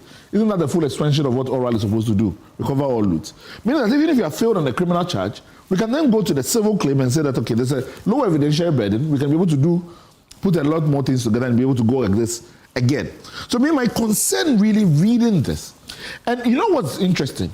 I have sat in a meeting concerning investigative work that was being done in connection with prosecution, okay? And I walked away and said, this country is in big trouble. Yeah. Because the investigator says that, so they interviewed, said that this person was out of the country on the said date. And the lawyer then asked, how do you know the person was out of the country? They said, oh, in his statement, he said he was out of the country. You have access to the airports. You have done nothing beyond taking caution statements. And the vast majority of our prosecutions end only at statements taken. And that's it. That's how cases are established. So I have said consistently about how we investigate and prosecute white-collar crime in this country so many times that there's a serious capacity defect in the way in which we construct these issues. And that's something we have to take seriously across board. It has, we can do all the political wrangling, but it's a serious problem at heart here that we have to deal with. And I think that this decision lays a lot of that bare in terms of the kind of conversations we have. How much of a doubt, even in the absence of Sedina in this trial, although she was part of the trial just up to the point where the prosecution had finished its case. Yeah.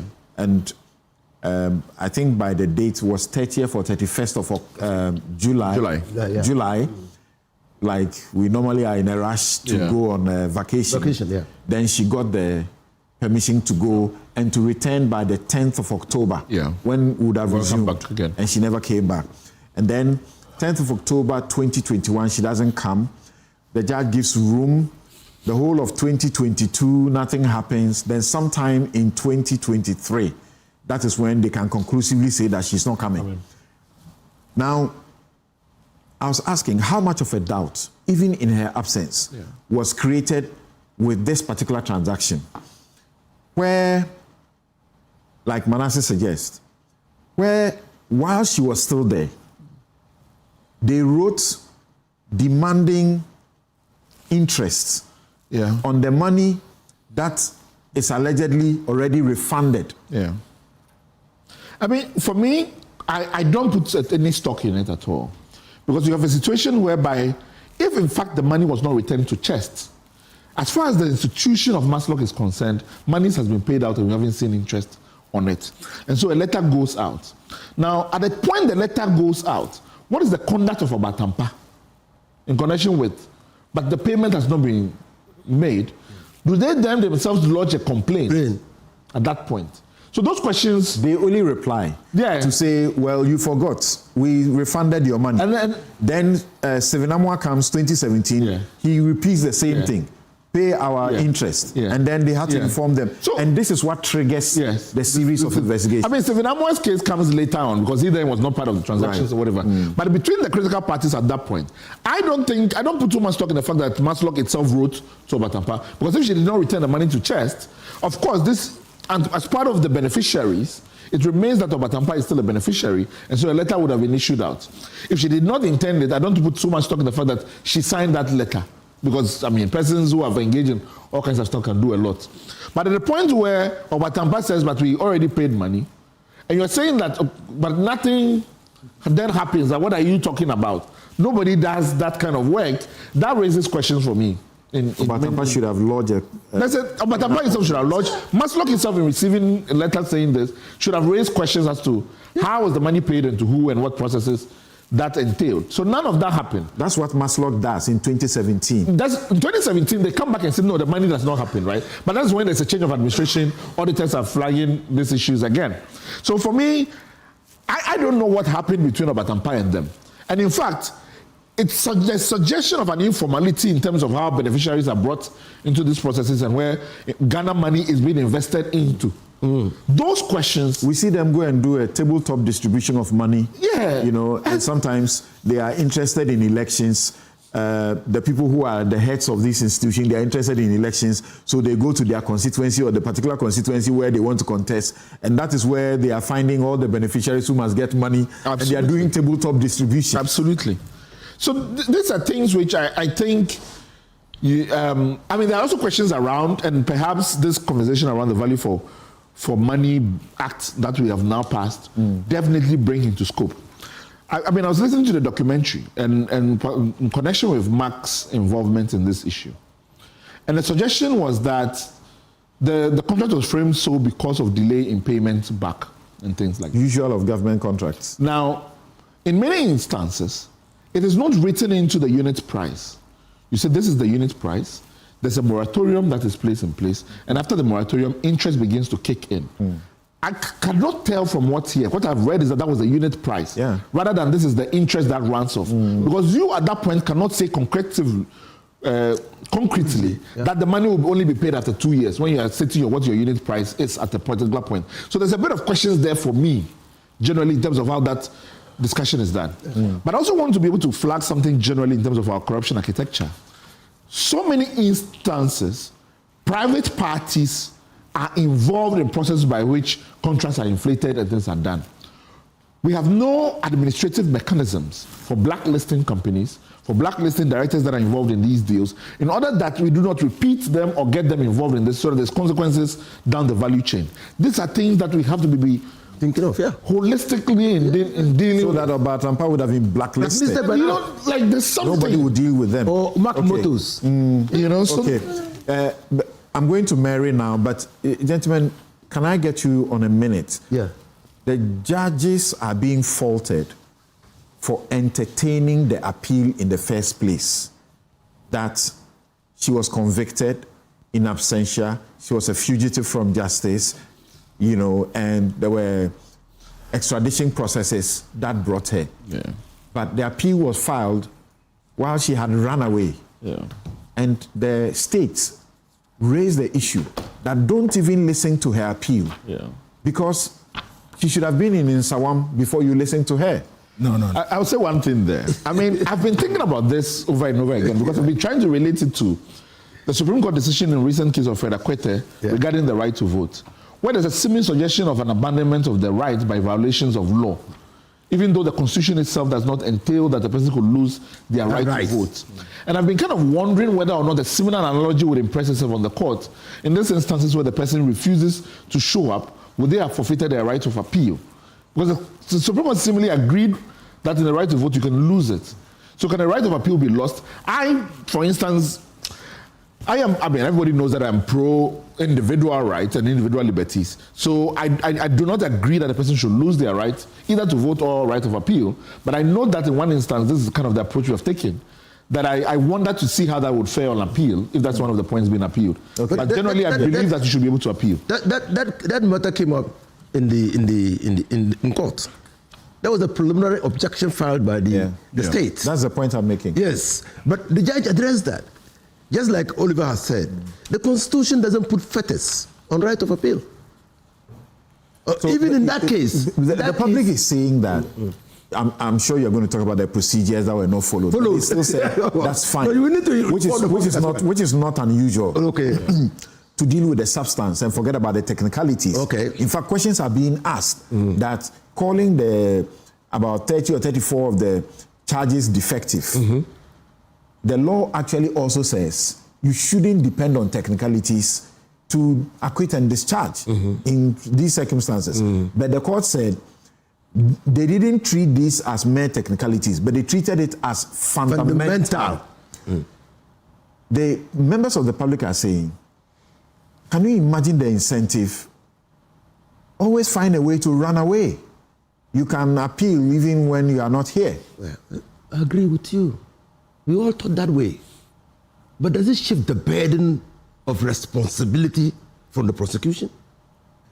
The prosecution must always seek justice in the matter and not be in a hurry to convict.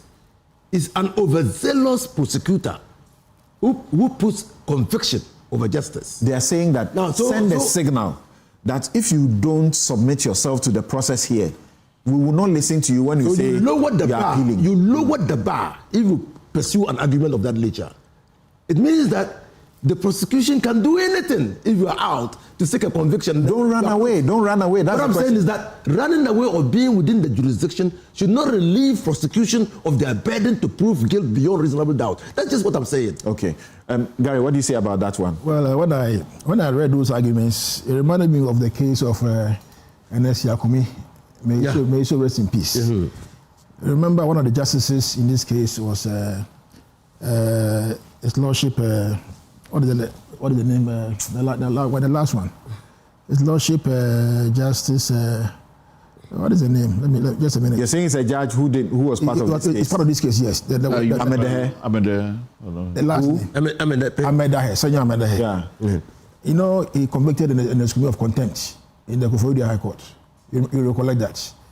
Now, at the Supreme Court, my Lord Poaman made a similar, a sentiment that I shouldn't be heard because Ernest Yakumi has not subjected himself to the court for the sentencing. The Supreme Court said no, he has to be heard. The Supreme Court by 4-1 heard arguments and then set aside the conviction and the sentencing. Regardless of the fact that he disregarded the court order. Yeah, that is all. Okay. So when I heard these arguments, I was just laughing. You know, so the right to appeal is a matter. All right. Of constitutional matter. Let me go to rights. All right. Let me go to Mary Ada, and then we can begin to wrap up on this issue. But the history of the appeal, it's taking a certain twist in public discussions, and actually got Godfrey Dami to issue a statement. Remember that when the Attorney General was talking about this, he was emphatic. Right. He had to repeat that the appeal was filed right after the judgment in 2024. So people should not begin to read meanings that it was when her government came into office that she filed the appeal. Yes, I'm saying, I made the point. Yes, I made the point that, yes, Mary. I made the point that the appeal, yes, was filed at that time. I'm coming to that. Yes, Mary. If you wanted to respond to that. Hello, Mary. It's been an interesting morning listening to the lawyers in-house. Certainly, it's really becoming depressing for some of us in the anti-corruption fight when we hear humble, very dedicated, learned persons speaking this way. It's sad.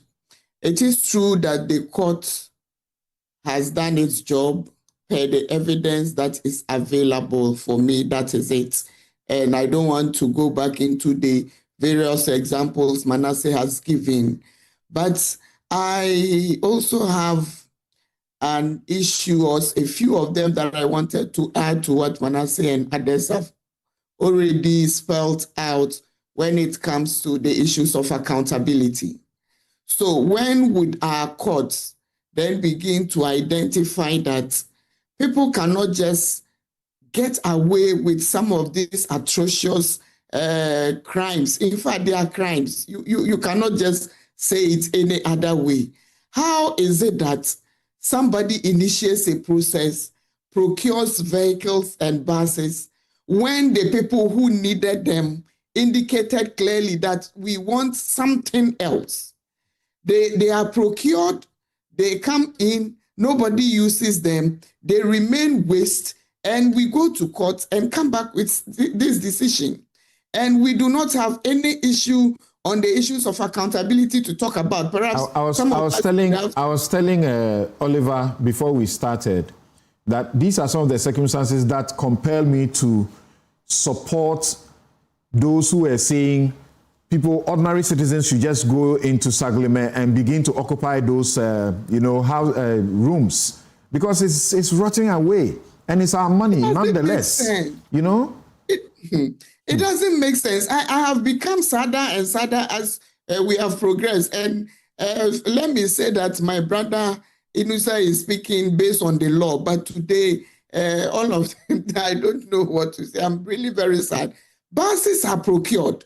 These buses stood, and when Manasseh did the investigation, these were covered by weeds all over. Money that could have been used to build hospitals for the people of Ghana to build schools for our children was used to procure this. Journalist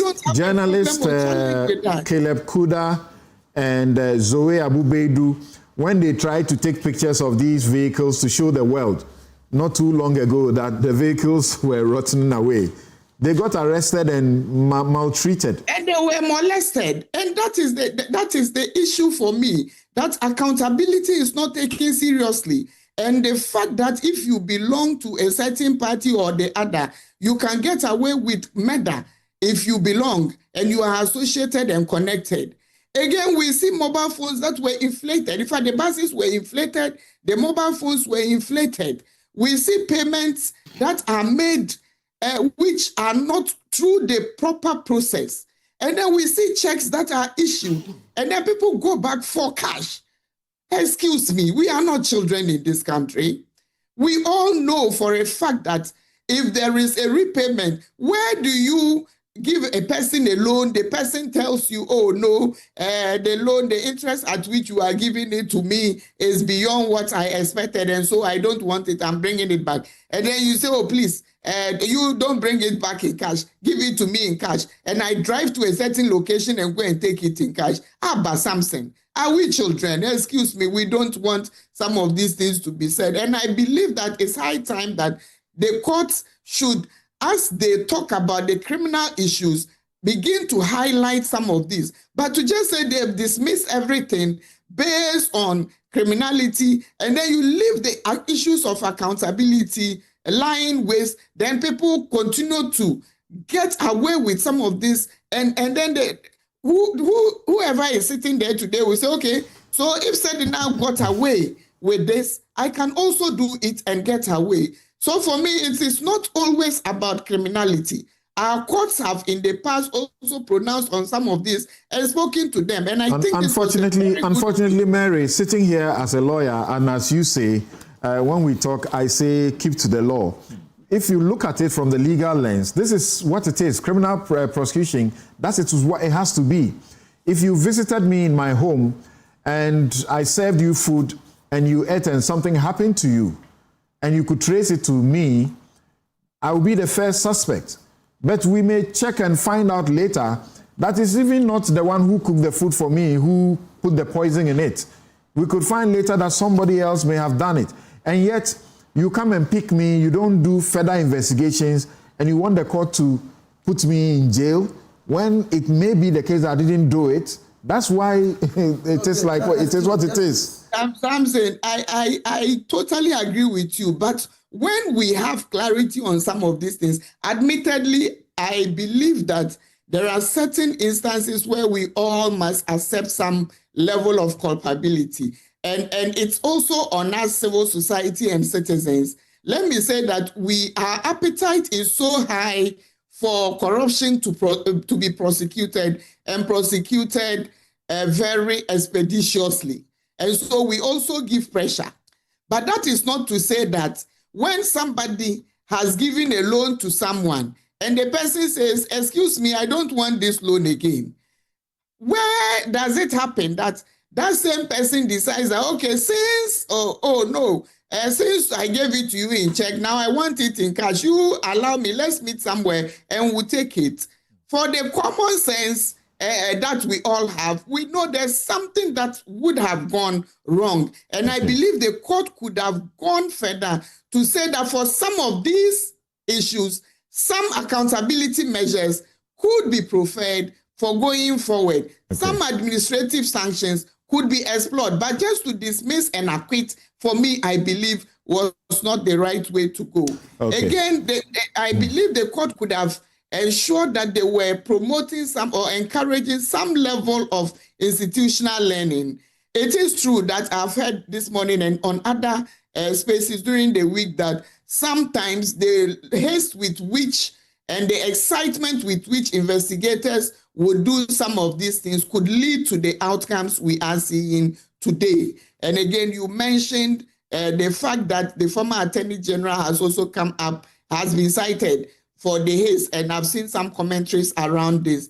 But I believe that rather than stopping at where the court talked about failing to establish the limits within where the lady was supposed to be and to do what she was supposed to do with all the counts leveled against her, I believe the court could have also encouraged improvements in our investigative practice. Okay. And also with the way both journalists and the state institutions do this. Okay. For me, I believe that prosecutors must improve case preparation. I've heard that this morning, and I reiterate that. So thank you. Must also engage stronger. Thank you for that. Ensuring that we provide evidence. Thank you for that. Manasseh, in a minute, what will be your final comments?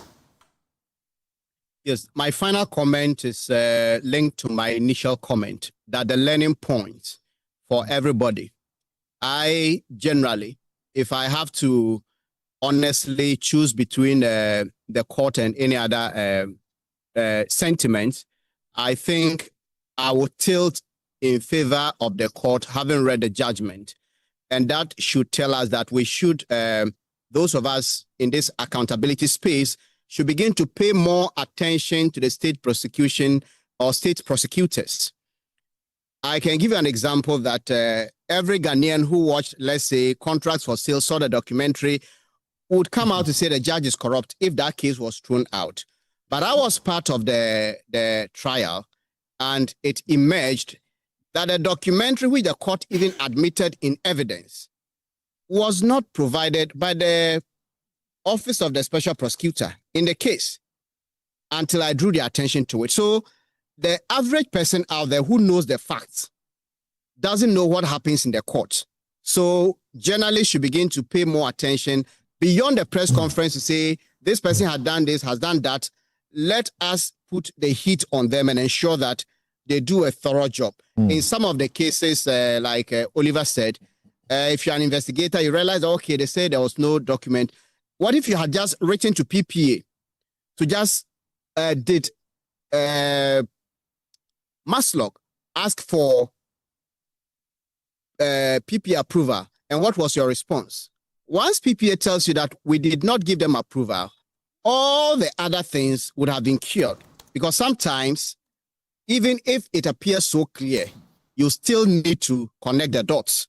That is what it seems largely the prosecution relied on the court to do. And if you read the judgment, these were very, very tiny things, and it hurts that somebody will walk free when in some of the instances it was so clear that something else could have happened in the Court of Appeal in terms of the outcome. Right. So Godfrey Dame issued a statement yesterday, and I just take a minute of your comments on this, and then we take a break. And he says that no notice of appeal filed by Sedina Atienu in 2024 came to the attention of the Office of the Attorney General in my tenure. State attorneys in both oral and written submissions, and I was trying to draw Inusa's attention earlier to that, in both oral and written submissions, indicated this fact to the Court of Appeal in April of 2026, that they had not been served with a notice of appeal, and that they became aware of the proceedings only after the Court of Appeal directed the parties to file their written submissions. In any event, even if an appeal was filed by Sedina Atienu in 2024, it is completely immaterial because no further step was taken by her as the accused or appellant until the NDC came back to power. Thus, the Republic had to do nothing in 2024 in terms of the conduct of that appeal. So sometimes, and I realize people don't, it's even difficult to explain to them. I can file an appeal today against Oliver, but if I don't push it for it to be brought to his attention, it will not go to his attention. I may sit over it and waste time until whenever I want, then I go and trigger the process for it to get to Oliver's attention. That's the suggestion he's making here. He says that what I, as Attorney General, who has superintended a successful prosecution, had to do was to ensure that the convicted person, Sedina Atienu, was brought to Ghana to serve the sentence lawfully passed by the High Court of Ghana. I thus took the important step to pursue an extradition request. The competence of my extradition request was upheld in the order of the United States District Court of Nevada on 9th April 2026, which confirmed the extradition and committed Ms. Atienu to custody pending her extradition by the Secretary of State. Throughout the Sedina extradition proceedings, which commenced in July 2024 and concluded in April 2026, no mention was made of an appeal filed by Sedina Atienu in 2024 against her judgment, not even in the process filed by Sedina herself in the U.S. District Court. Yes, I can confirm that. I have read the U.S. District Court proceedings, and no, they didn't mention that she had filed an appeal in Ghana. Lawyers for Sedina Atienu only obtained leave from the Court of Appeal to file written submissions on 10th February and proceeded to file the said written submissions on 12th February. So here it appears that though it was filed in 2024, it was not until the 10th of February 2026 that the court was hearing the matter for the very first time. My understanding is that the prosecuting state attorneys were surprised when they were served with the written submissions of the accused or the appellant on 16 February because they had no prior notice of the pendency of any proceedings.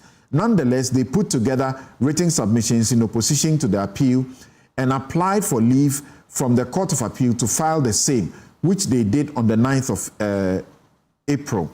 Then he speaks of other matters, among others. Yes, you wanted to speak to that first. Yes. Very briefly, please. Yeah, briefly, something. Now, as I already stated here, the fact of filing an appeal does not mean that service thereof has been effected by the registrar of the court, or the High Court. That is a basic fact. And you realize that most of the time, appeal may be filed, but the registrars do not even serve it until the party has gone to push for service to be effected on the affected parties. It is very basic. Now, on the AG's office itself, there's a problem there, which we must all, admit that fact. The office itself, you will set them processes at the office, but the required officer will never get to get a process. There are several times you've been in court that you file an application for bail or whatever it is, or processes.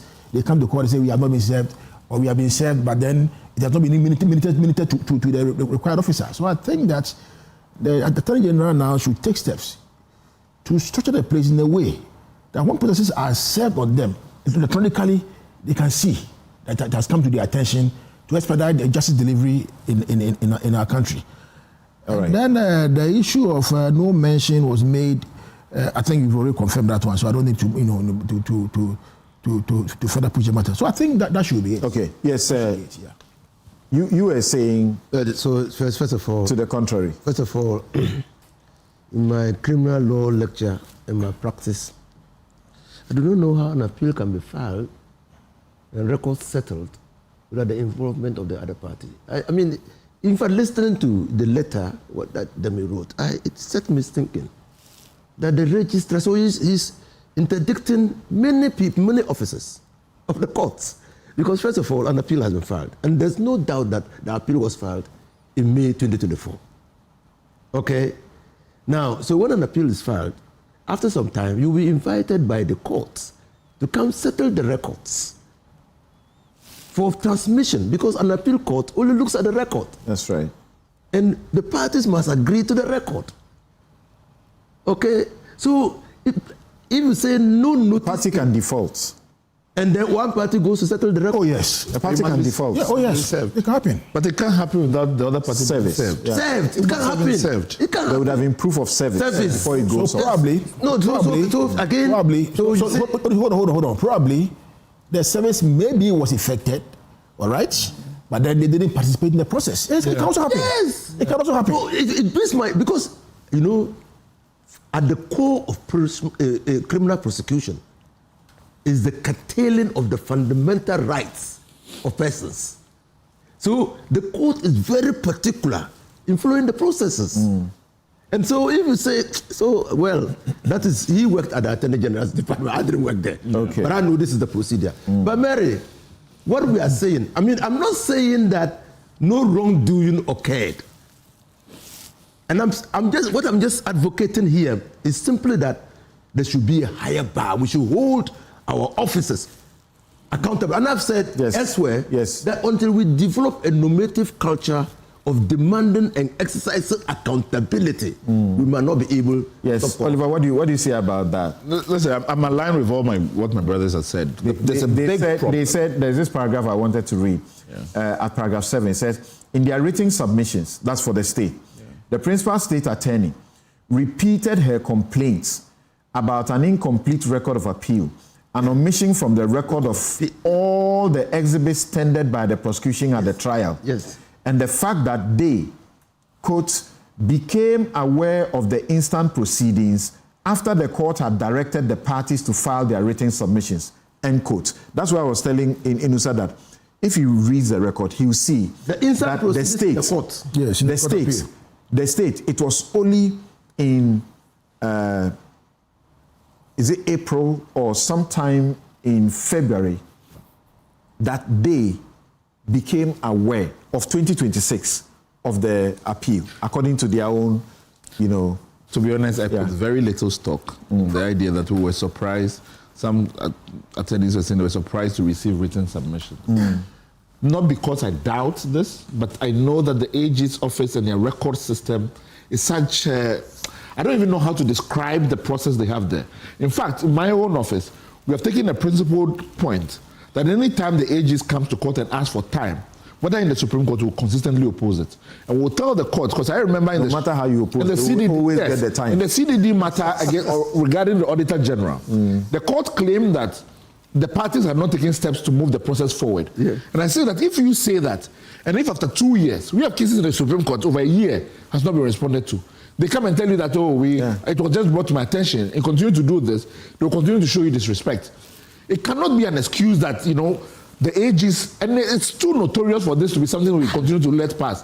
I have no sympathy for the office in terms of how they deal with these things. I can testify to that, except that the court always indulges them. That's the problem. It doesn't matter how long, how tardy they have been. That's the problem. It doesn't matter how they have treated the court with levity. They don't take. They still allow them. For me, my biggest worry is even the Supreme Court. And then they will hold you to ransom. Your case is not moving because of them, but they are always entertained. But if it is you, the private practice, or you make a small mistake. Absolutely. I have seen prosecutors not show up for years. That is why an accused person doesn't show up when, even late, we are issuing bench warrant. Exactly. I'm saying, what are we doing? Exactly. All right, so let me share some of your messages with you. Emmanuel Leje Bequin says, as an ordinary citizen, equality before the law is a mirage. Unfortunately, the judiciary seems to be playing along the template of our dishonest politicians, which is that loot for the party to share, and if you are jailed, you will be set free upon our return to power. Okay, sometimes you can't regulate what the members of the public will say, regardless of the education you give them about the legal process. Cecil Kwabna says, the former Attorney General has to be blamed for doing a shoddy job on Sedina's case, which we have to tell it straight to his face. You don't rush to court with flimsy evidences that can't stand the test of time and later refuse to accept responsibility. Well, that the current Attorney General says, and he repeats it, that he believes that the court, the High Court that heard the case and convicted Sedina and Daniel, did work that had merit. So if you say that former Attorney General didn't do his work, his predecessor disagrees with you. I'm surprised though in terms of the state's position on this. Because like the Attorney General is saying this, and I've kind of seen a lot of what the government communicators are saying, and claiming that the shoddy job was done at the High Court. And yet the state's official position by the Attorney General is that no, that is correct. Yeah. The High Court. Our politics. Fish Deco says, this judgment is a reminder. Prosecution must be based on evidence, not public uproar. Investigate first and charge properly. Article 19 demands fair trial. The law, not the crowd, must decide. Carlos Vela says, when Tagore was released from prison on appeal, many didn't understand. There was noise all over, but we have come to realize that it was a prudent decision by the court. It's same with this lady. Hashtag Newsfile. K. Amofa says, it's becoming difficult to understand the NPP issues regarding the appeals court. The NPP issues regarding the appeals court decision on Sedina. Charging someone with a criminal offense without proof does not mean the person is guilty. Ephraim Robert says the education and explanation from Honorable Fuseni is making him sound to me as compared to what Gary is doing. Gary is simply following the public sentiment instead of giving us the legal education we need on this matter. Awenam says Madam Mary Ada is still speaking with emotions.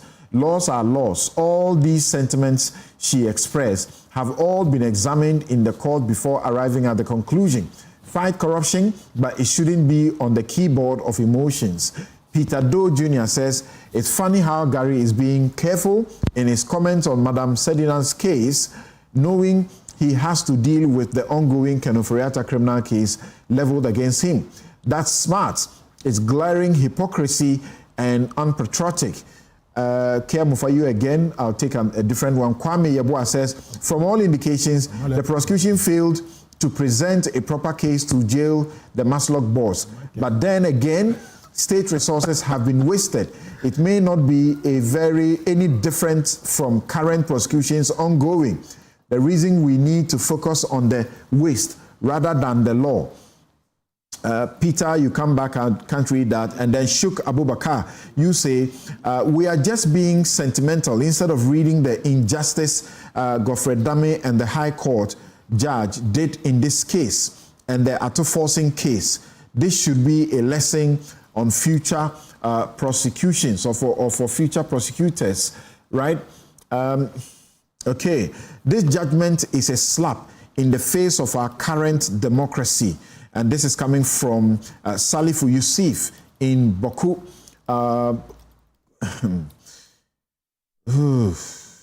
Right, okay, someone said I should have read the whole of the Godfrey Dame's statement. I did what I could do. Nanahesi Ojiri says that this quote sums up the current political happenings in our country. When a nation pardons its criminals faster than it rewards its heroes, it teaches the next generation that corruption is not a crime, but a career. Okay, very many interpretations. Yakubu bin Chambers says that, can we get serious in this country? Are we painting the picture that public sentiments in matters of corruption scandals should be swept under the carpet? All right, I think I'll pause here. We'll take a break. And then when we return, we will stay with still the court taking away Delegate's cocoa season, because the guy sitting here to my left is the one who is giving them this particular trouble with his clients, Frimpong Boateng and the Nyaho Tamaklu and Christine Amwako Nyama, right? Right. So we'll take a quick break and come to that. But also, the Constitution Review Committee presented this report to the state. The state has issued its position paper, and there are interesting stuff in there. We will be right back. Civil society actors in corruption must turn their attention to the severe capacity gaps in our whole prosecution system, from police prosecutors to AG prosecutors. It is real, it is historical, and it needs to be worked on. Dr. Abuaji says that. We'll be right back. The government has accepted a recommendation to extend the term of office of the president from 4 years to 5 years, with the term of parliament extended to correspond with this. Our thinking is practical. Under the current 4-year cycle, the early months of every administration are consumed by transition matters.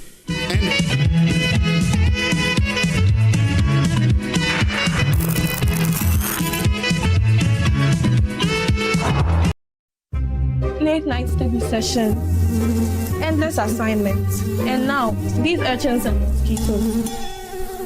You guys are sitting here just have you done the assignment Mr. Pachi gave us? How do we do this assignment? These mosquitoes.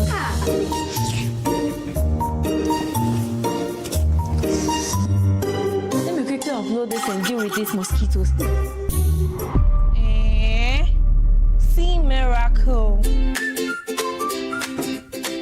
Abro mosquito spray. Solution to keep your home mosquito free. Mom, this is what I call a good night's sleep. Oh yes, baby. With Abra Mosquito Spray, you get to sleep comfortably and wake up refreshed. Marketed and distributed by Kosharish Ghana Limited, number 5 Sprintex Road, Accra, Ghana. Please call 0243-690-066. Abra Mosquito Spray. One blast, total protection.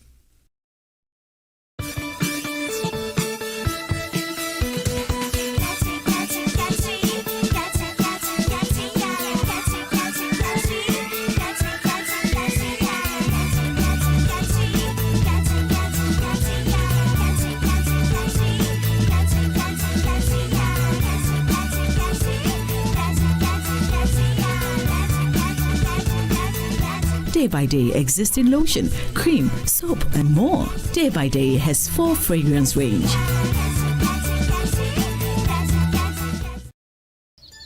Welcome to a place where everyday living is reimagined, where space, movement, and community come together effortlessly.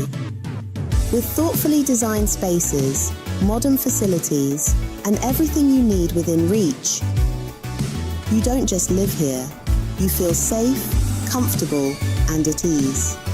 Step inside Eden Heights and discover spaces crafted for comfort, style, and everyday living. And just when it feels right, you will know. Because this isn't just about finding a house, it's about stepping into a better way of living. Eden Heights, the height of modern living. Book a private viewing today.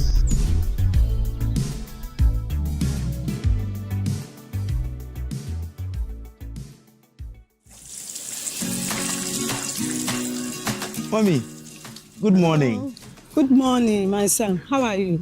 I'm fine, thank you, Mom. How about you? I'm fine. Joe, I just saw your mom doing her usual morning routine.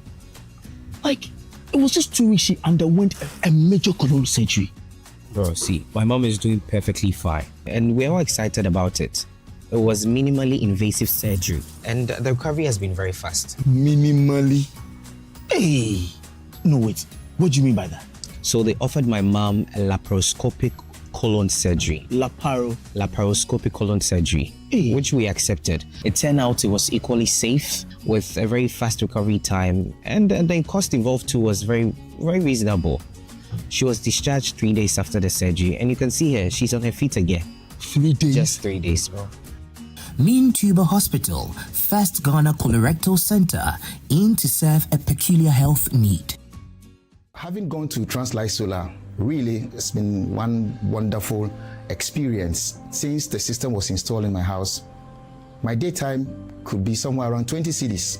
And so I've seen a marked reduction in my bills. And because of that, I am not paying as much as I used to do when I was relying solely on the national grid. My house has now become the city on the hill. With this current doomsaw, anytime my area is off, my house is well lit. Everything is on point. And I can get as much as 13 to 14 hours with my ACs and everything working perfectly well. So I can say, as for Translight, they are the truth, the way, and the light. You have to speak to Translight today. In fact, speak to them now, right now. Translight Solar. Translight Solar.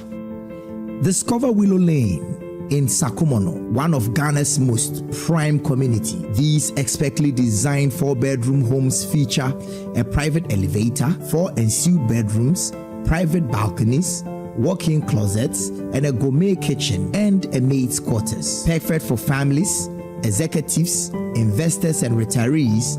Our community offers a swimming pool, playground, and 3-tier security for your peace of mind. Experience the ultimate in comfort, convenience, and community here at Willow Lane, Sakumo. Visit waylead.org or call 0240-111119 or 0308-040500 to book your tour today. Waylead, your trusted home builder. In my line of work, a confident smile is everything. Kel Charcoal Toothpaste keeps me on top of my game and ensures my smile is always radiant and bright. With the tiring nature of my job, we spend several hours under the scorching sun. To keep our teeth white and our breath fresh all the time, we use none other than Kel Charcoal Toothpaste. Kel Charcoal Toothpaste. You're on a Kessie and in a kit one. Samayo Kendini, who be here, Semecha Sapapadia to Amame Manfo, Kel Charcoal's natural ingredients, and a bomb is several buying, a man is swing, Nesasu Mama Hotoso, a will beg you. Kel Charcoal Toothpaste. Choose Kel Charcoal Toothpaste for anti-cavity, whiter teeth, and fresher breath all day. Available in 80 gram and 150 gram. Grab yours today. Kel, happy smile. This advert is FDA approved. Late night study session. endless assignments, and now these urchins and mosquitoes. You guys are sitting here gisting. Have you done the assignment Mr. Pachi gave us? How do we do this assignment? These mosquitoes. Let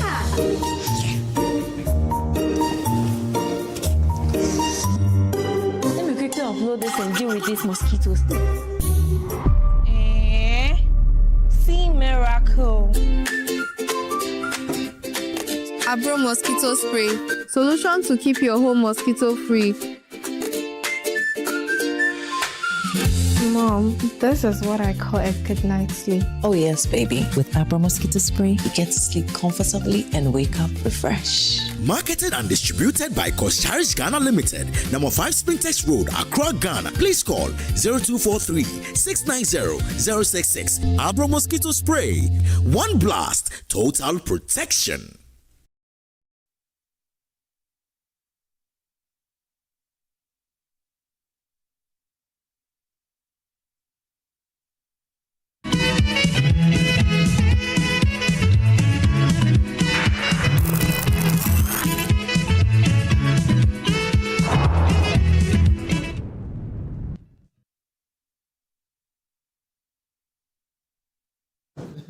You're welcome back. This is Newsfile. It's your most authoritative news analysis platform. And here on Newsfile, we put Ghana first.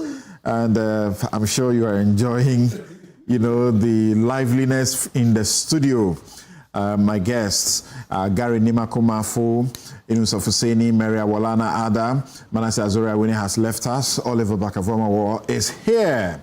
And look on the screen. I'm showing you something. And it is that thing that Oliver went to the court to fight for the people who are listed there. Professor Frimpong Boateng, Nyaho Tamaklo, and then Christine Nyama. They are the ones who said the delegate system that we currently have is not right. Fraught with so much corruption, vote buying, which we all know about. I suspect you're seeing this the first time here. So this is the certified order, or if you like, judgment of the court in the interim that the court gave pending next week, until sometime next week when the full judgment will be put out for everybody to have. The court was presided over by the Chief Justice, Paul Bafuboni, Justice Poaman, Amadou Tanko, Siedu, Gaiwu, Jamafe, and Subaru. And the plaintiffs were Professor Kwabena Frimpong Boateng, Dr. Nyaho Tamaklo, and Dr. Christine Amwako Nyama. The defendants were the New Patriotic Party. They were against this, that you can't make us do this because it's too expensive and we will not be able to do it. The National Democratic Congress was the second defendant. They filed their argument supporting the plaintiffs. Convention People's Party, the Electoral Commission, and the Attorney General. This is what the court had to say. I'll just bring you to speed on that briefly. The court said, this is the court's decision by a majority decision. By a majority decision of 5 to 2, Esiedu and NS Gaiwu, JJSC dissenting. Through opening party primaries to every party member is no guarantee that money politics will disappear. Corruption is remarkably adaptable. It often changes its form rather than vanish altogether. Yet constitutional adjudication rarely offers perfect solutions. The court is often required to choose the course that best promotes constitutional values in imperfect circumstances. Concentrating decisive electoral power in a relatively small body of delegates inevitably increases the value of each delegate's vote. it creates a smaller market, a more identifiable electorate, and therefore a more attractive environment for targeted inducements. Listen to that, targeted inducement.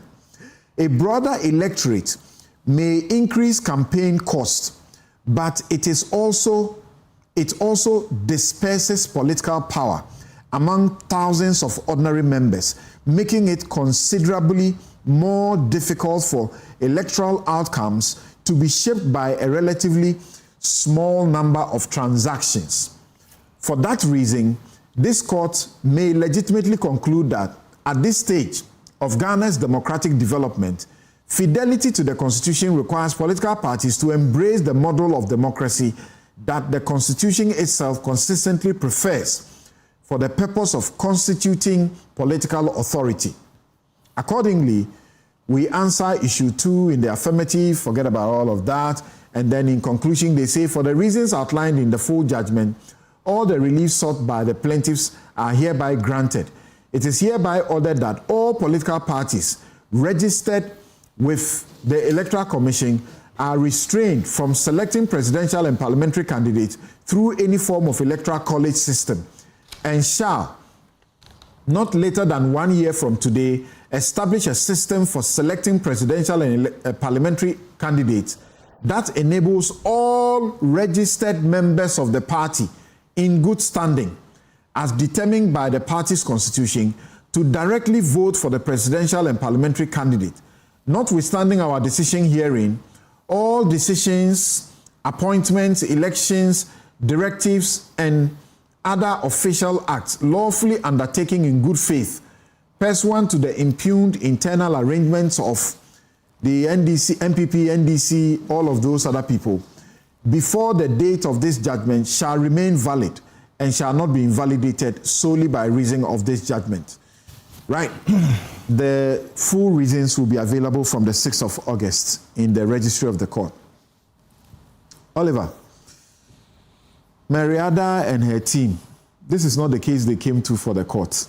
In the court, you and I were sitting by each other, and they jumped in celebration.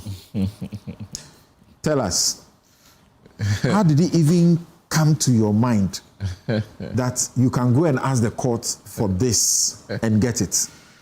Thank you, something. I think that, I had a conversation with Larry Bevlo-Latte after this, and he talked about how he believes that the circumstances, the plaintiffs, and even the reasoning of the court and what went through their minds in this matter is something that it will be useful to document and perhaps write about subsequently, and I agree.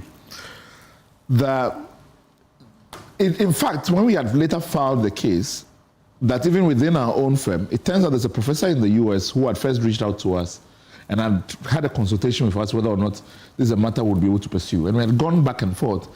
And our sentiment was, it's going to be a very difficult argument to make. And so we didn't proceed further. Till I got the call, from the senior citizens about going back at it again.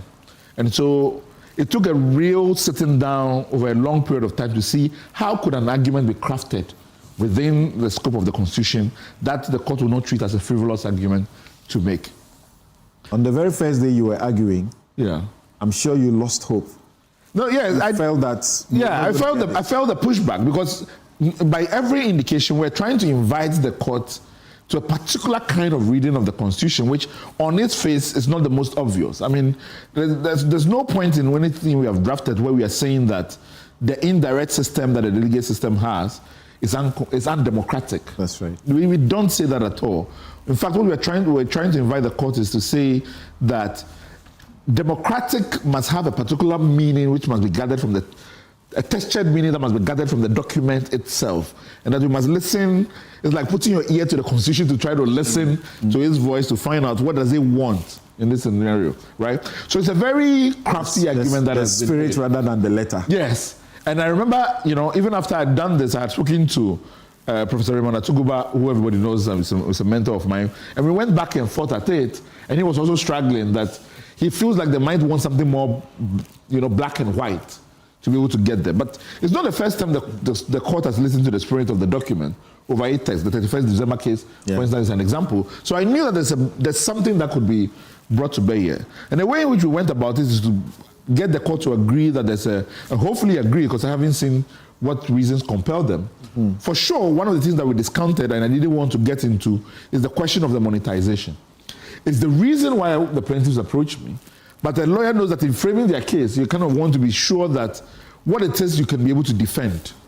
And I know that going into the monetization questions raises the evidentiary bar for us to be able to surmount and to get the court to agree to that. So because there are already laws that prohibit the monetization. There are laws that prohibit monetization. It's a difficult argument to make to say that the laws itself are not sufficient. If we feel like the state is not performing its function, compel the state to do more in that regard. All those questions. The major opposition is that this is too expensive for the parties.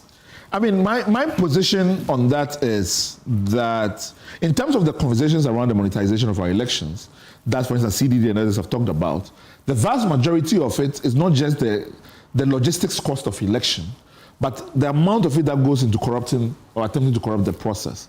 And that if, and I have no hope, and I mean, I like instead of what they have said now here, and I share those sentiments, that the mere fact that this may not entirely eliminate money in our politics doesn't mean we shouldn't try. But the most important thing in terms of the question you've asked is that the logistics and the cost of election, we have to admit to ourselves that there's already enough state funding that goes into how political parties organize their primaries. By mere presence of the Electoral Commission in supervising the election, these are people that we pay. So we have to be able to have a holistic conversation about what is the extent of how the state picks up some of the bill as this goes forward. And that's the conversation we need to have with the political parties, with the state, the elections manager itself, that we craft a system that responds to the new challenge that this poses. But also importantly, it is not true that our democracy does not impose any cost on the political parties at all. When you look at the Political Parties Act, they are required to maintain offices, I think, in all constituencies. That's right. That is a huge challenge for a lot of the small parties. But it is deemed as conditions all constituencies or all districts? All districts. Yeah, that's even heavier. Yeah. So you have a situation where now those are already costs that are conditions of access for you to call yourself a political party. But I have no doubt that it allows political parties to be able to amplify the processes of building membership, of ensuring that they're able to raise internal revenue.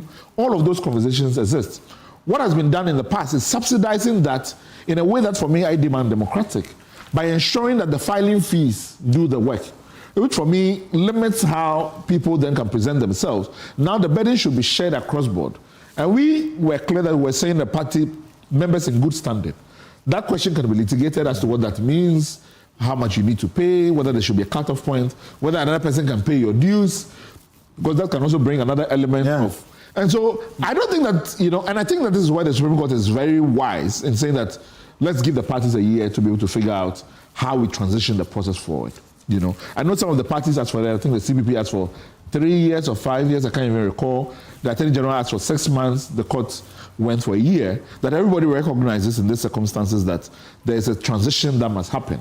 And I think that that's a conversation. Did you expect that any of the defendants will agree with you on this matter? No, I did not. In fact, and this is a bit of insider information, I have always been a member of the CPP's legal team. And so when we filed this, there was a discussion on the CPP legal team's page as to how they should respond to this. And I said, well, I am conflicted in the matter, but I think that this offers a small party like the CPP a chance to reorganize and perceive aggressive, membership build-up. Yeah. I was kicked out of the platform. The document I saw that the CPP had filed essentially in agreement, even though they were asking for time. So yes, I was surprised that the parties would. And the NDC also filed to agree. The NDC filed to agree. Then the Attorney General. In terms of this. In fact, from what I understand, and I don't know whether any of this is true, that there were some suggestions that this was being done to, curtail Asidu Ketie's influence in the party and things like that. Good you brought it up. First of all, let me address that point. One, when we filed this, I think it was a week to when the MPP was going to hold these primaries. And intentionally, with the agreement with the plaintiffs, did not bring any injunctive to stop that process, because we did not want this to become politicized in the regular mill. So there was none of that thinking in terms of this. Okay. Secondly, I have come to understand that there are folks within the NDC that had conversations with Sedina Ketia, and then Sedina Ketia directed Edwidge Tamaklo that they should go in this position. And I know this because when I first filed this, the NDC should support it. Should support it. I know this because when I first filed it, I shared a copy with Edwidge. He was like, absolutely no. He doesn't think that they're going to support this in any way whatsoever. So that he later has said publicly that the direction to him came from Sedina Ketia. Yeah. So there's no suggestion that anybody... And Edwidge is the head of legal... The head of director of legal of the NDC. Yeah. Right. That there was any suggestion that this was something that some persons were targeting Sedina Ketia in this particular regard. We must remember that he was General Secretary when the NDC first introduced this. Right. And so that I believe that he himself has always been in support of this idea. A lot of suspicions go around in this town, and the way some people can elevate the suspicion and defend it. Anyway. Something. Yes, Gary. Do you remember ROPA? I must say. Do you remember ROPA? Yeah, I did ROPA. It's still not been implemented, even though we got a judgment. Good. We even cited the EC for contempt after they got 1 year extension. Good. But I doubt this will go that way because ROPA was a High Court decision. This is a Supreme Court decision. You don't want to be found guilty of high crime. You lose your position go to jail for 10 years. I was going to say that I admire the way you project your juniors and you sit back and you allow them to shine in the courtroom. On the 2 occasions we have been to court over this matter, you sit back and let them argue the matter. Right. On the first day the arguments were being made, I could see you were excited because the judges were all almost in support of you. And Oliver felt lonely. And so we all walked out thinking, Charlie, only to show up and it's a complete... That's why sometimes it's bad to try to preempt them. Let me just say this quickly. When I first said 5-2, I said, okay, those are my 2. And to be frank, before they started the decision, we were having a discussion. And I said, Charlie, I doubt it. You won't get it.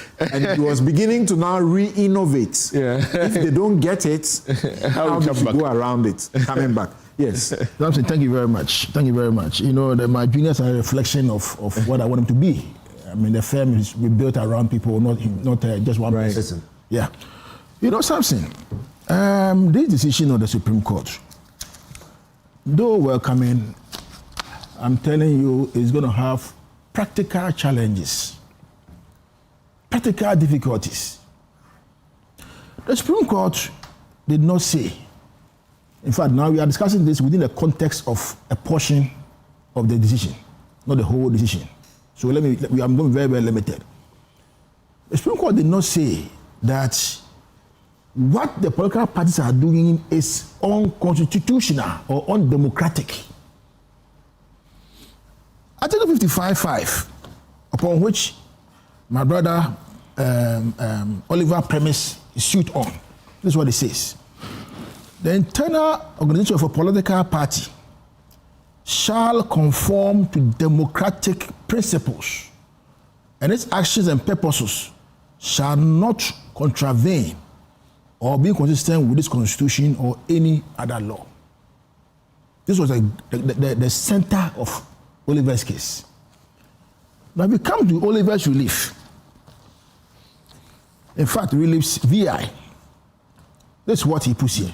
And let's not be saying Oliver's. He was just the lawyer. He was just the lawyer. So let's say Professor Frimpo one thing and the others. Okay, very well. I'm guided. Yeah.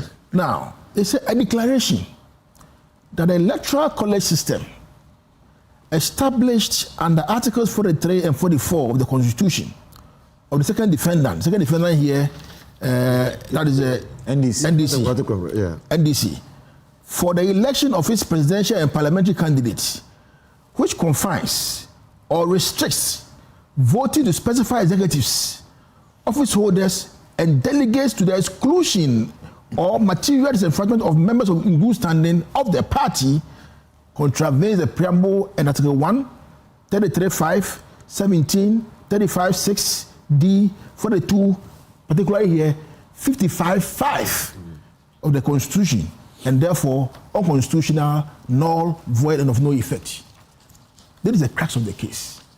I submit, in all humility, that before the Supreme Court could proceed to decide against the defendants, of which MPP was part, the court ought to have declared the delegate system as unconstitutional, as undemocratic, and then now proceed to give consequential reliefs.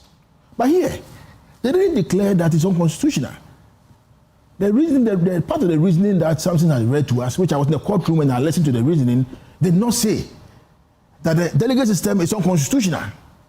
So the question I asked myself, how then did they depart to now say that we should now allow every member in good standing to take part in the process? That's my difficulty with the decision.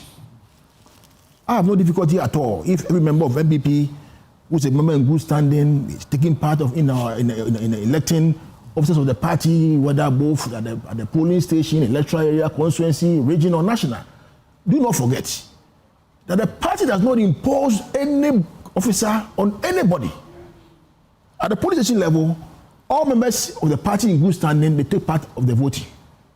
Put together, then they will now vote for the electoral area coordinators. You are really litigating. No, I'm not really litigating. I want to see how we go forward. Let me. You know, you allowed my brother to make his point. Let me make my point. The Supreme Court is a policy court. Well, so they can.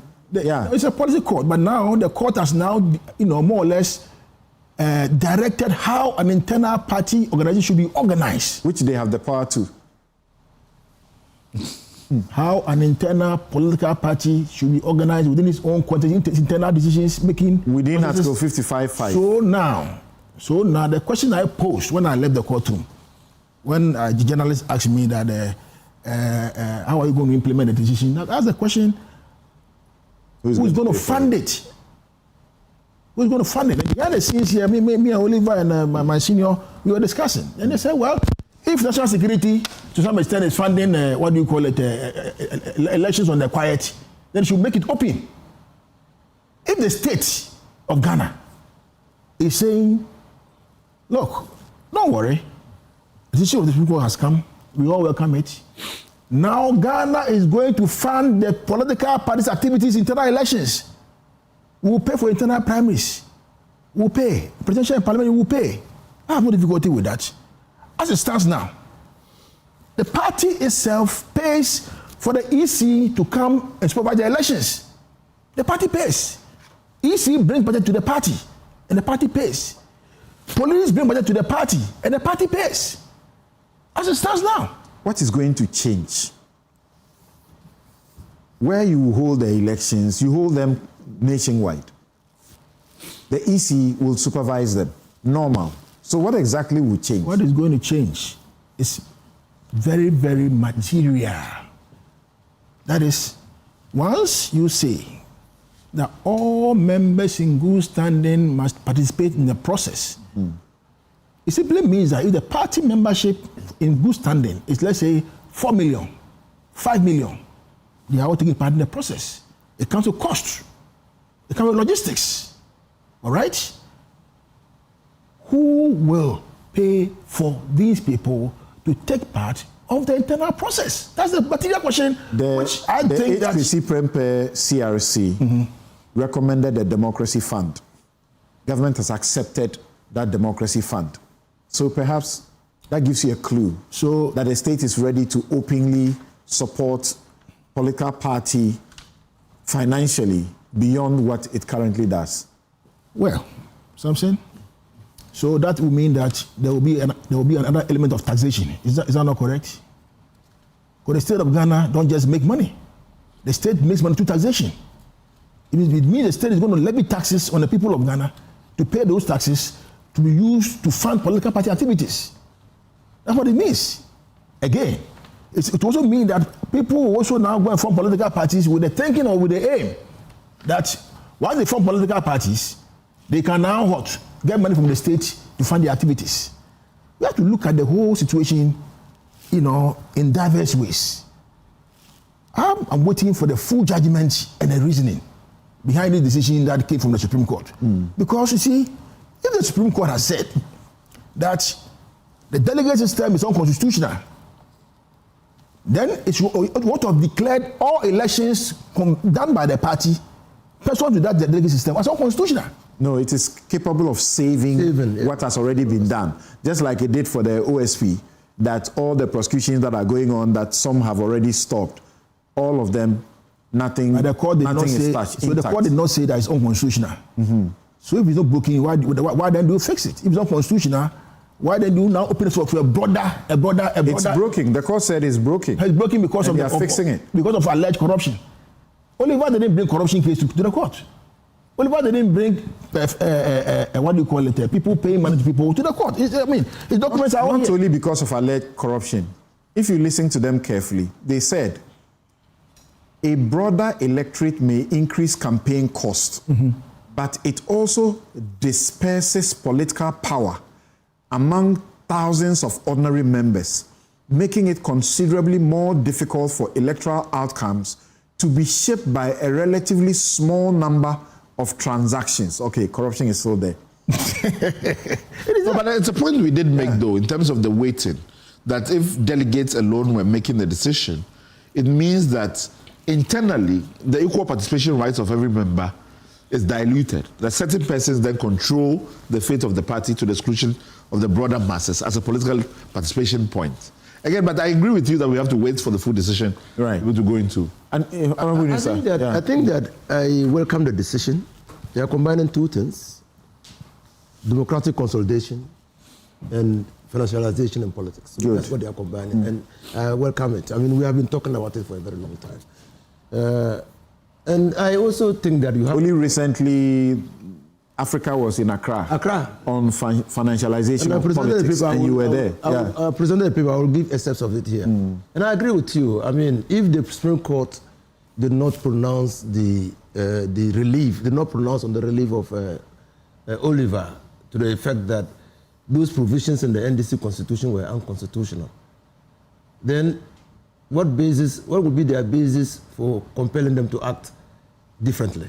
No, it didn't. Probably what we need to do is... but they accepted all the reliefs. Yes. They did. Yeah, they did. We have reliefs. They said relief. That's what I'm saying. That Oliver's relief. We have 11 reliefs. Oliver's relief says unconstitutional. The Supreme Court don't say this. What we are doing is unconstitutional. Yes. Yet they say relief granted.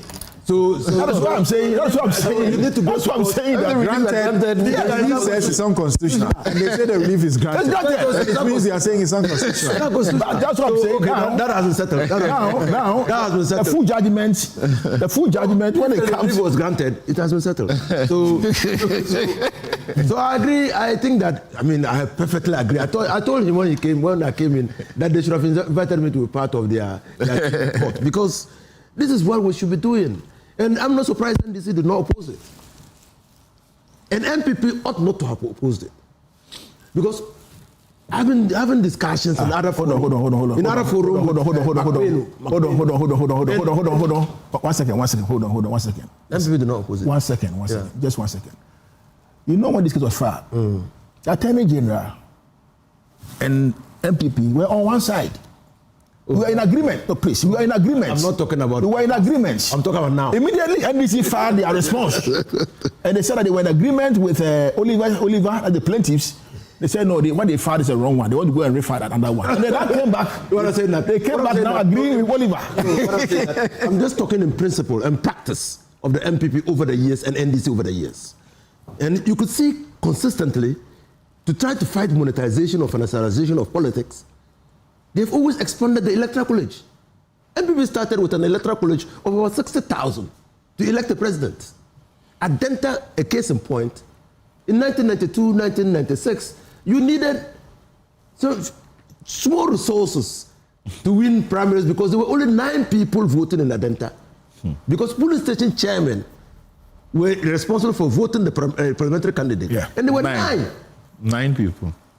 I remember sitting on TV in those days and somebody saying that you just need $10,000 to win Adenta, Adenta primaries. So they also saw it, that the way to deal with monetization in politics was to extend or expand the electoral college. We, in 2015, came to a decision that that was the way to go, to get all party members in good standing to be part of the system. And we used it to elect a member of parliament then, and then the president, Don Dramani Mahama, our presidential candidate. but it has got implementation challenges. We can't run away from it. It has got implementation challenges. In those days, I mean, there was infiltration because there were not guardrails. When do you compile the electoral register, for instance? Because a credible electoral register is sine qua non for the integrity of elections. And so when do you? So people, when the policy was being implemented, electoral officers bastardized the system and got onto the register people who just turn up and they were registered. There was no attempt to verify their allegiance or loyalty to the party. And so they got them. And that skewed the outcome of various parliamentary elections and got NDC to lose most of their parliamentary elections. So that is implementation. At what point do you cut off the registration for funding of political parties? I think it should be easy. Really? Easy for us. The Electoral Commission in registering voters could help the parties to indicate that it happens in America. What you belong to, what party you belong. Are you a liberal Democrat? Are you a social Democrat? Or even if they want to come down, they could input, there could be a question. So that they indicate it on your voter register that I'm a member of the NDC, or I'm a member of the MPP, or I'm a member of the CPP. That's what happens in other jurisdictions. What about neutrals? Yes, so I'm a neutral, independent. I'm a neutral. Oh, those who cross carpet. Yes, so if you want to cross carpet, you go and swear affidavit and cross carpet. You understand? That will be funding. That will be a sort of funding. The parties will no longer spend money in determining who are their members. And you can't just quickly walk to a party office to register to be a member of the party when your card shows otherwise, unless you swear to an affidavit in court changing your membership. You understand? So and it must have a cut-off point, so that you don't get people to cross over to unnecessarily, distort the outcome of an election. If you are thinking of democratic consolidation, you want to give the people your promise in good standing the power to determine leadership in the party.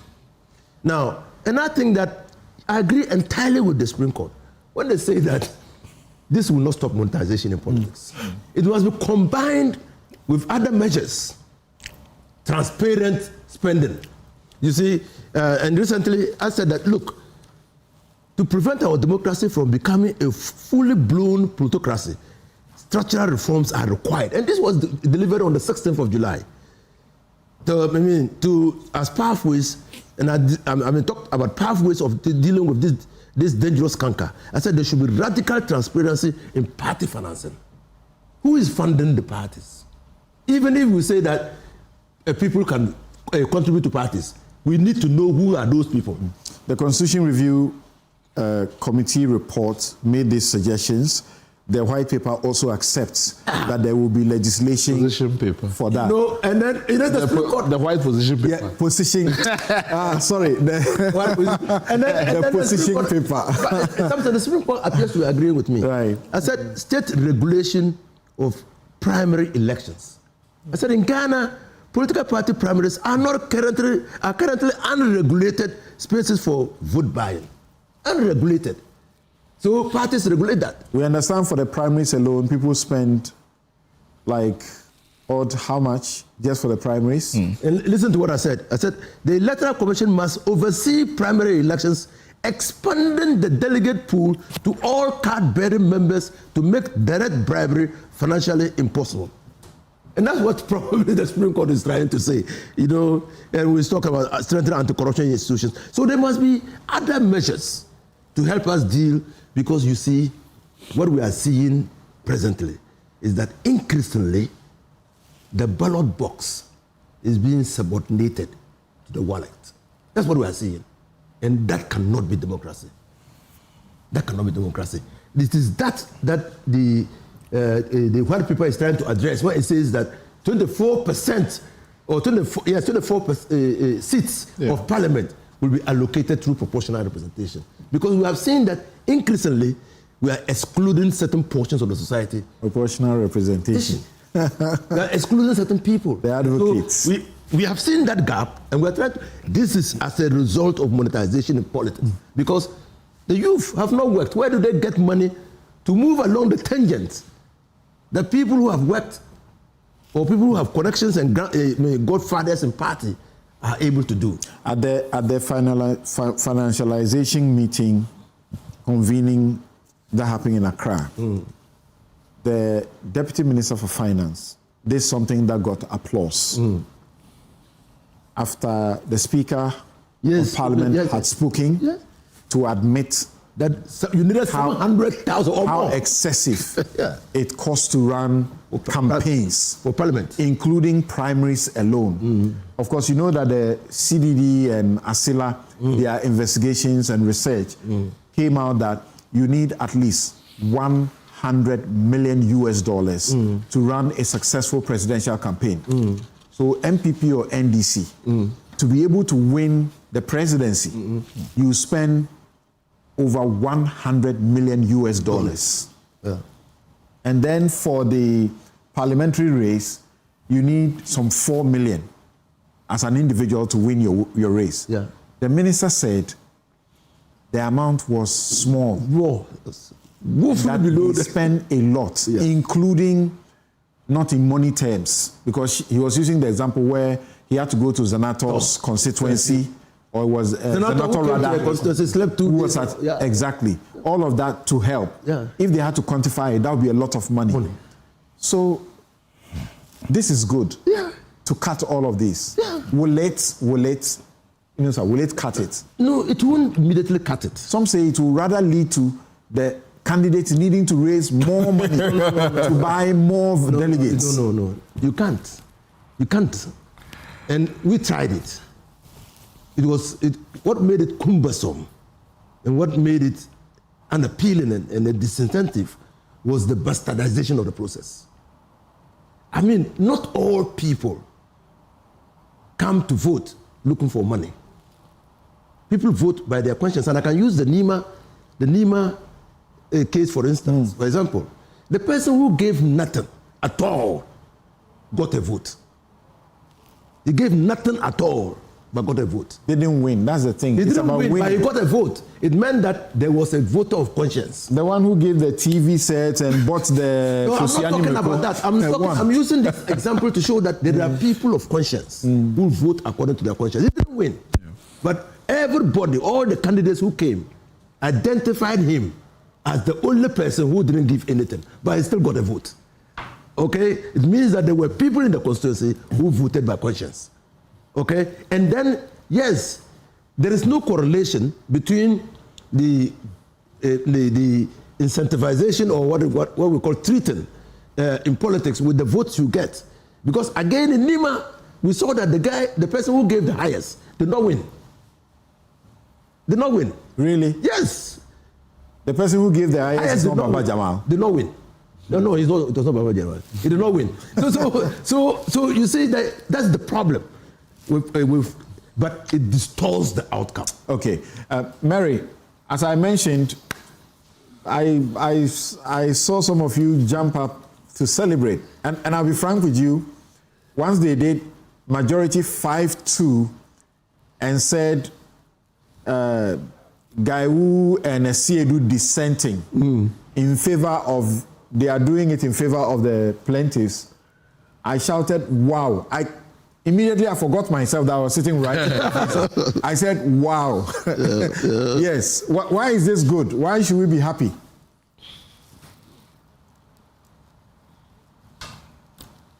To court on some occasions, but on this occasion I was pleasantly amused and very excited. Because when they started, like Oliver was like, oh my God, these guys, the way they behaved the last time. I was also in court when they took Oliver on so dramatically. It was sad. So I was telling someone else that from the way things went the last time, I'm not seeing any good coming out of this today. And then I hear 5-4. I said, wow. In fact, 5-2. I nearly rose from my chair before I realized where I was and sat back. This is instructive and very important because something, since we started this experiment in 1993, we have seen incrementally that the democracy we are practicing has become for sale to the highest bidder. And that is why over the years in our work as anti-corruption crusaders or campaigners have brought this subject matter to the Ghanaian populace that we need to work on it. And you can go back to 2004 when we started the issues of the campaigns against vote buying, which has incrementally increased to what we even call the vote selling now, because the citizen has seen that the benefits of development are not inuring to them, and so they must also benefit when the time comes. Like you have said, the CDD researchers have shown the 4 million that is required for any presidential candidate to prosecute the campaigns. And we have seen increasingly with impunity that those who have or those who are able are then out there displaying wealth, buying people, buzzing, and paying amounts which they come to justify because of the weaknesses in the regimes that we are operating with. Now, some people are promising the delegates that they will pay them monthly salary. Every month they will pay them allowances. And have that you heard is that? Interesting. Yeah, yes, as for the promises, there are many. And so I believe that is why this is very instructive. And I am sure that the justices, they didn't come to this conclusion easily. Right. They also live in Ghana and they have seen. And when our politicians again say vote buying is an issue of conjecture, I believe they are dreaming and they are not facing the reality we have seen. We've captured. Then again, they come at us that there is no evidence to substantiate because the law or the gaps in there is very weak. And some say I wanted to recount some of the things we have done in recent past to ensure that going forward we have a better system.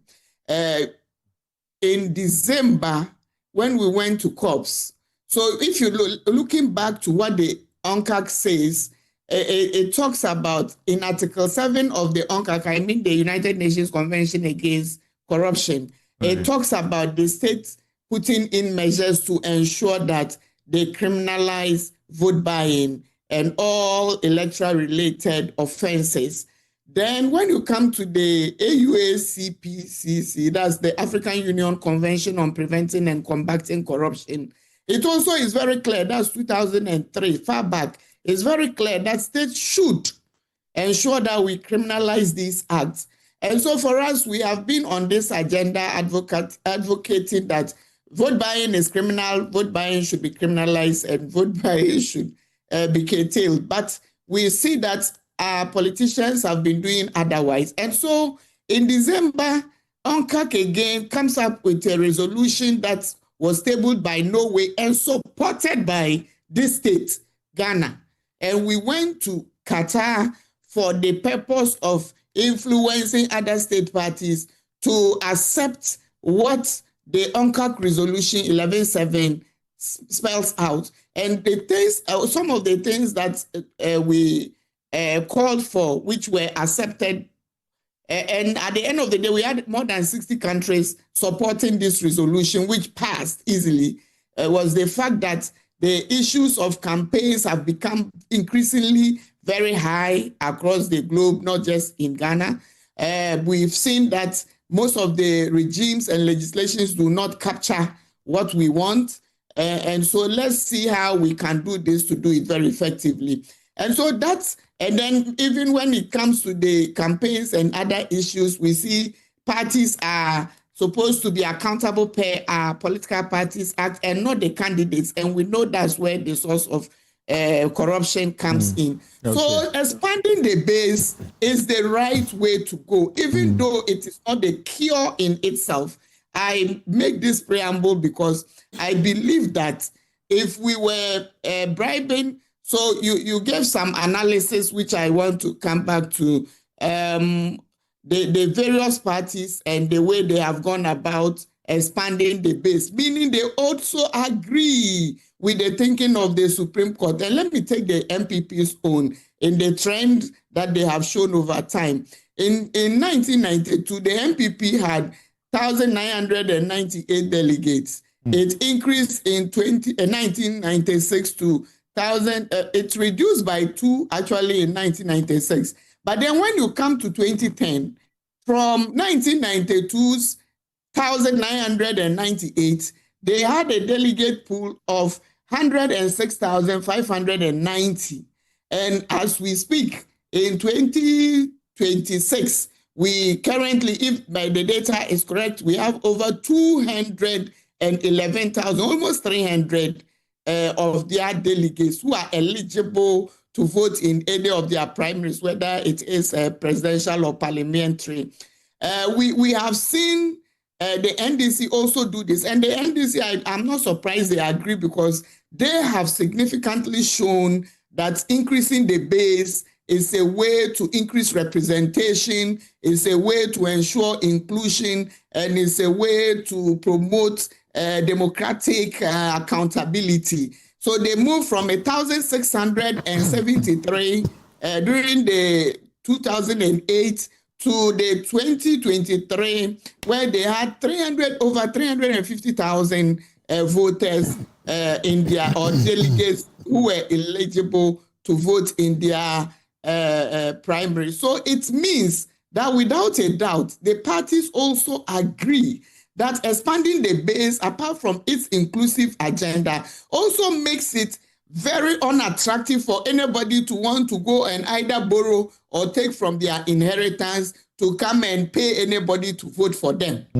What has happened in other places, which we need to then learn, is let's see what the details of the judgment is when it comes out, and then we'll begin that discussion of how do we take it forward. Right. Samson, let me conclude by saying I am totally not for the state funding political parties fully, no matter what, because of the issues that we have been talking about. Okay. Now, I want us to stay in the courtroom for 2 minutes each.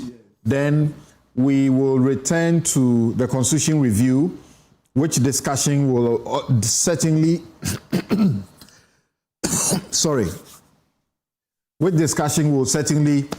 take our attention in the coming weeks and months. So stay in the courtroom, right there in the Supreme Court. Mary, what will you say in 2 minutes about the Supreme Court's decision, which you also had to celebrate? I'm looking at the case now, and we are projecting it. Noah Ephraim Tete Adamte versus the Attorney General, and then you, the CSOs, 14 of you came in. Ghana Center for Democratic Development, Transparency International, Ghana Anti-Corruption Coalition, Democracy Hub, Star Ghana Foundation, NOSRAC, Pen Plus Bites, Africa Center for Energy Policy, Odikro, Arocha Ghana, Parliamentary Network, Imani Center for Policy, One Ghana Movement, Africa Education. Yes. What do you have to say about that? When the court, literally, what the court did was to uphold the OSP's constitutionality and to save it from all the troubles it has had as far as its prosecutorial powers are concerned. 2 minutes. Thank you very much, Samson. There again, that was a day for anti-corruption in Ghana, and we are very mindful and grateful to the Supreme Court for being forward-looking.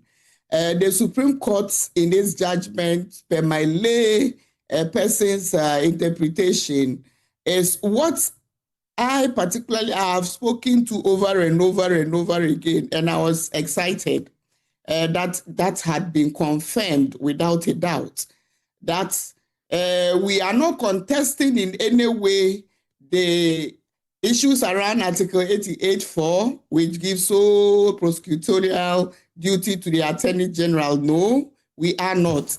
But then our contention, or our bone of contention, was the fact that when the law was promulgated, and we thank and bless the former Attorney General, who was Madame Gloria Kufu at the time, for it. We interrogated all these. Something you were part of these discussions. We interrogated all this, looked at the constitutional nuances, and came out with alternatives that made the OSP powers to prosecute and his independence unquestionable. So far as he is given a warrant from, and that was done. And so we came to the discussion from the point of view that the OSP has the powers to prosecute. And we are thankful that at the end of the day, this case was thrown out.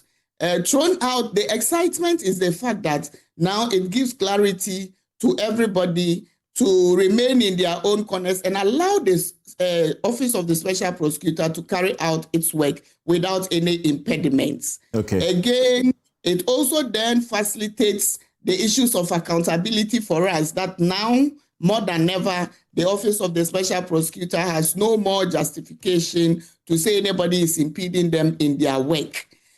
We also then see that this presents the opportunity for the constitutional reform proposals that were made in the, I don't know what has happened. We will be talking about that, so perhaps as we go forward. Thank you very much. And I meant 2 minutes. Thank you very much. That were made. And among others, 2 minutes already. And so yes, let me conclude by saying that we are also minded by the fact that the Attorney General has powers to stop any criminal prosecution as it goes on. But then we know that the responsibility on him to ensure that he's doing the right thing by the right people, by the people of Ghana, would be executed without any malice. Thank you very much. Yes, in terms of saying this is what the court said. It was not general that the Attorney General can just get up anytime and go and say, OSP, you are prosecuting, stop. This is what they said. The Attorney General retains as a power inherent in Article 88.3 the power to enter a nolle prosequi in any prosecution brought by the Office of Special Prosecutor and thereby to terminate it, and that the exercise of that power is subject to Article 296. Article 296 is one article that I came to fall in love with because you kept repeating it many, many years ago. Yes. So, when I set out to defend Act 595, I got many calls. People thought that... That's the OSP Act. OSP Act. People thought that I was... There was some conspiracy theory that the Nana Akufo-Addo had brought the act, the OSP institution, to punish NDC appointees, and that having failed, I shouldn't be defending it.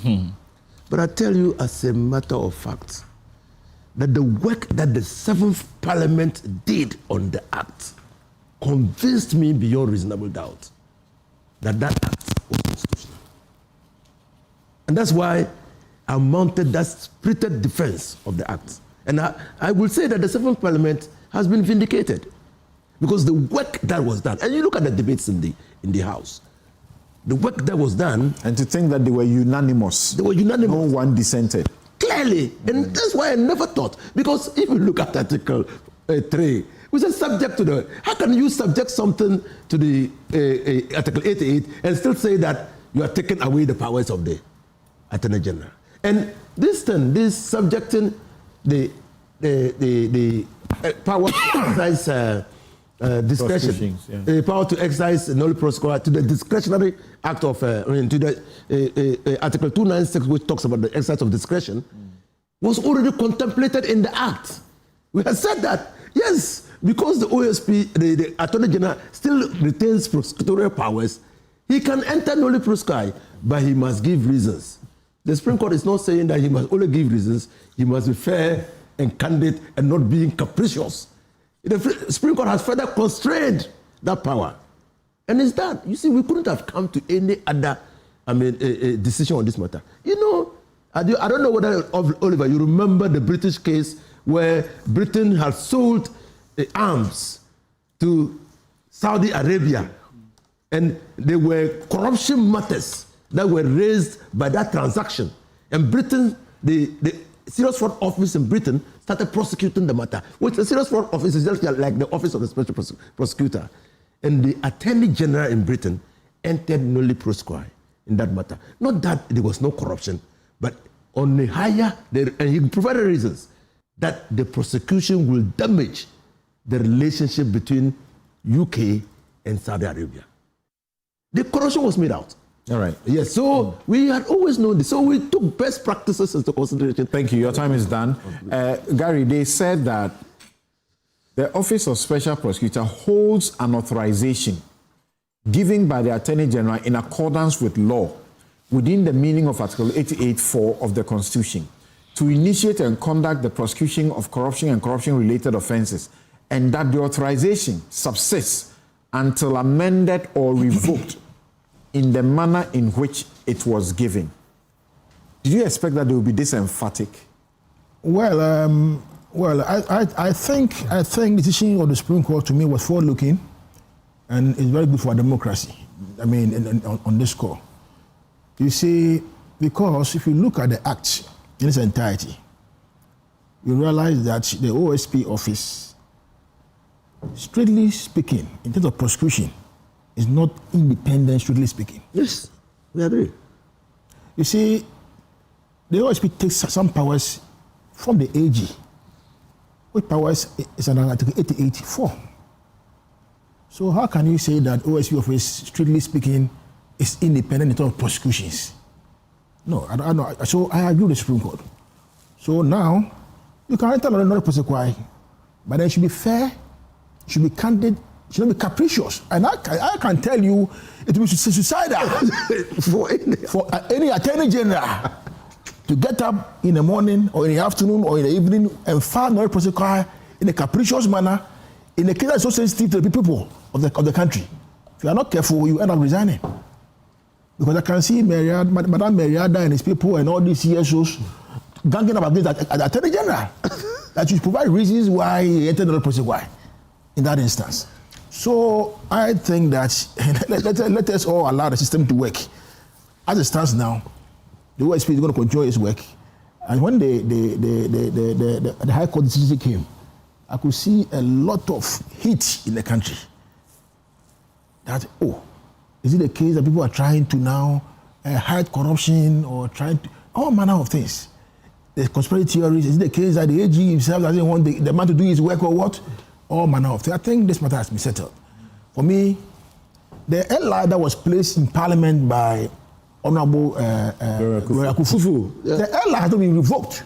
The LI subsists. And that LI session informed the LI, of the LI, gave the OSP power to prosecute, to initiate, investigate, and to prosecute. It's a initiate, investigate, and may prosecute. Yeah.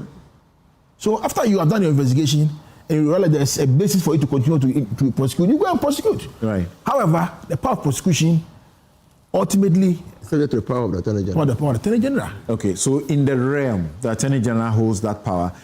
Anybody can be doing prosecution. Attorney General can step in any time and say, I don't want it to continue. Right, but here he's being subjected to Article 296. Yes. Now, Oliver, you two, your 2 minutes, your 2 minutes on this. Yeah. What will you say about how it went? I mean, and once again, to be frank, we sat on tenterhooks, yeah? Oh, yes, we did. Because we are doing the case together. We are led by Kizito Beyo and our colleague Clementa Kojakapam, Oliver, and myself. And Oliver did a lot of work on this brief as well. Yeah. What I find really as the biggest thing coming from this case is the subjection of the nolli prosequi to 296. Yeah. What people haven't realized is that the Supreme Court has overruled itself. In Gregory Afoko, Pwama was in the minority in pushing that the nolli prosequi power was subject to 296. The majority did not accept it. That was the main point litigated. And now the court has come back and said that, in fact, nolli prosequi is now subject to 296. So this is a really big win, even beyond the narrow case that was framed and put. Surprisingly, for some reason, in the public discussion of this, people took this as if it meant that the court has said that Attorney General can come in and discontinue cases that the OSP has started. In fact, no. It has, beyond the invitation of the plaintiff, gone on and say, when you're coming to do this, you are required to respect 296. I think it's the 29th, right, was a big day for anti-corruption fighters in this country. And I think that the court covered this of a glory in terms of how it dealt. Do you think that this decision now gives even better comfort to the OSP than before? I think so. I think that this decision reaffirms the OSP, and that even if, in fact, the Attorney General decides to revoke the authorization under the airline. That would be difficult. I mean, I think that it'll be politically do that in Parliament. So yeah, I think it'll be politically inexpedient to do it generally. And whatever the case may be, I mean, another person could craft, particularly considering that the matters that are ongoing, that, well, unless it's saying that we're going to take over all those prosecutions by ourselves and do them, but if it is with the idea that those prosecutions will lapse, a person could come and give that this is an attempt to get behind the restrictions on the Nolo Prosequi through another way and so forth. But I think that this really reinforces the office. Yeah. But I think that, I think perhaps I want to say something because it's directly connected to the Constitution Review conversation we're going in. Yes, because it will come up again. It will come up again. Because he says we are going to go to Singapore. Yes. So OSP will cease to exist. Yes. All right. We'll take a quick break. We'll be right back.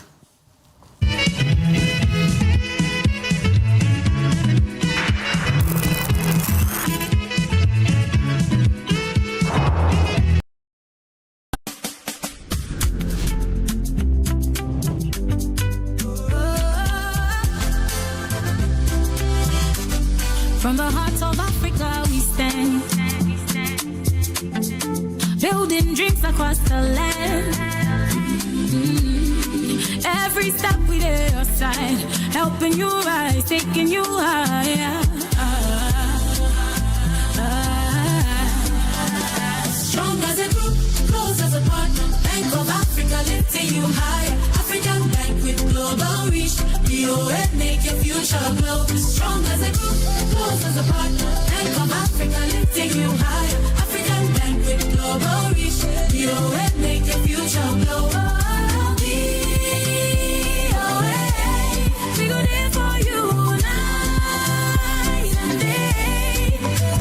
Strong as a group, close as a partner. Bank of Africa lifting you higher. Bank of Africa, as strong as a group, as close. Na se afi 1924 enye afi bia keke na mumu abrabo ahyase. Na se abrabo enye bibi kesi bia na mumu niema ketewa a efete se edwuma edikan akukuduro a yedisi ginaye na woni obi etu anamon abomu na se bombo emma wo ahoto te se chinia ekura yen wa abra nsu kesi bi ato mpofimu na se bibie mu no wedwuma sam ekoswe na se apomuden edi enidaso ba na akomabubu nso ewo hye fofre na se ahunjie eye emre abasobode afa hudie ene enijie ewo mue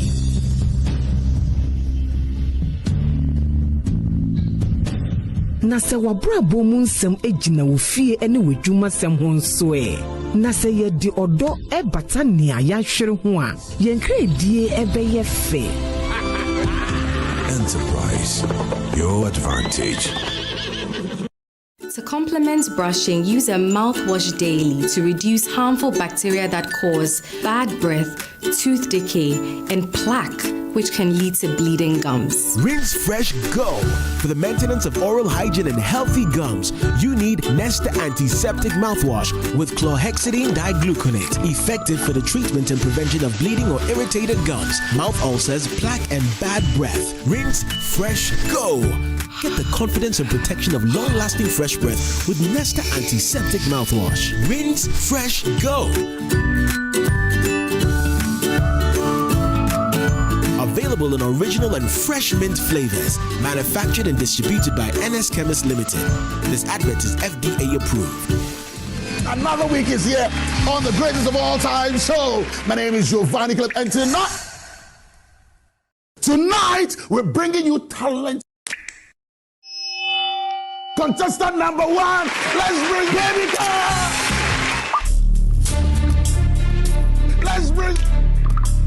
You didn't for you. Cut. Oh, there is a leakage. Where's the plumber? For quality and durability, insist on Syntex pipes. If you want quality, this be where you belong. Strong, tough, and reliable. Your perfect match to your trusted Syntex pipe. Syntex pipe, it they carry water, no wahala. Syntex pipe, it they make water they flow. Syntex, and you're strong, and you're tough. Late night study session, endless assignments, and now these urchins and mosquitoes. You guys are sitting here just have you done the assignment Mr. Pachi gave us? How do we do this assignment? These mosquitoes. Let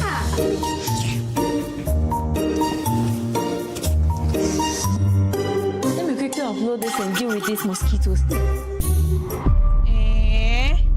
See miracle. Abro mosquito spray. Solution to keep your home mosquito free. Mom, this is what I call a good night's sleep. Oh yes, baby. With Abra Mosquito Spray, you get to sleep comfortably and wake up refreshed. Marketed and distributed by Kosharish Ghana Limited, number 5 Spintex Road, Accra, Ghana. Please call 0243 690 066. Abra Mosquito Spray. One blast, total protection. Palladium Residences in Achimota isn't just an address, it's the home you truly earned.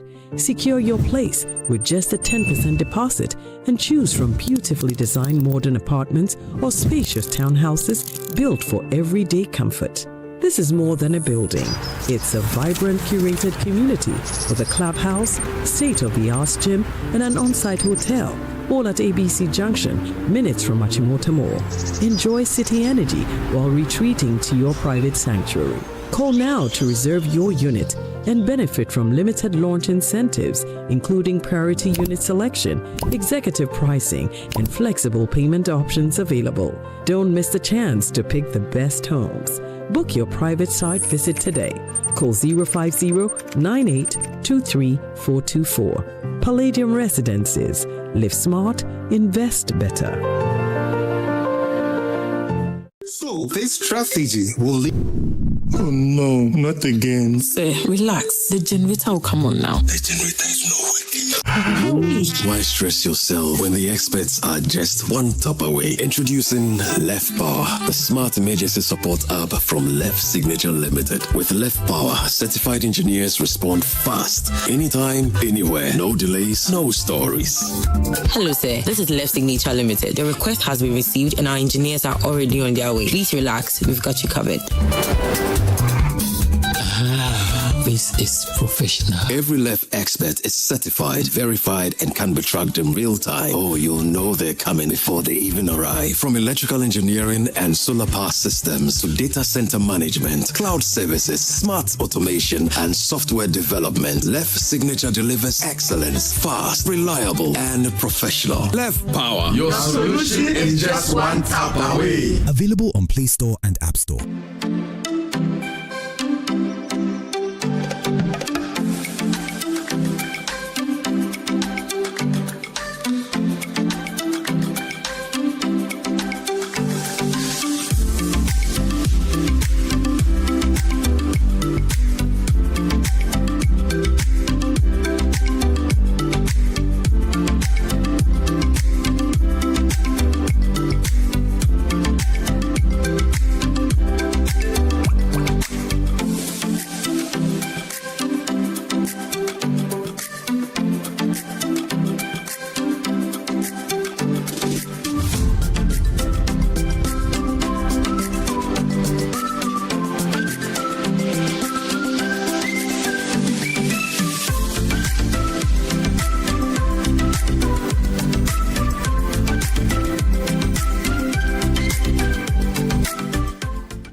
Welcome to a place where everyday living is reimagined, where space, movement, and community come together effortlessly.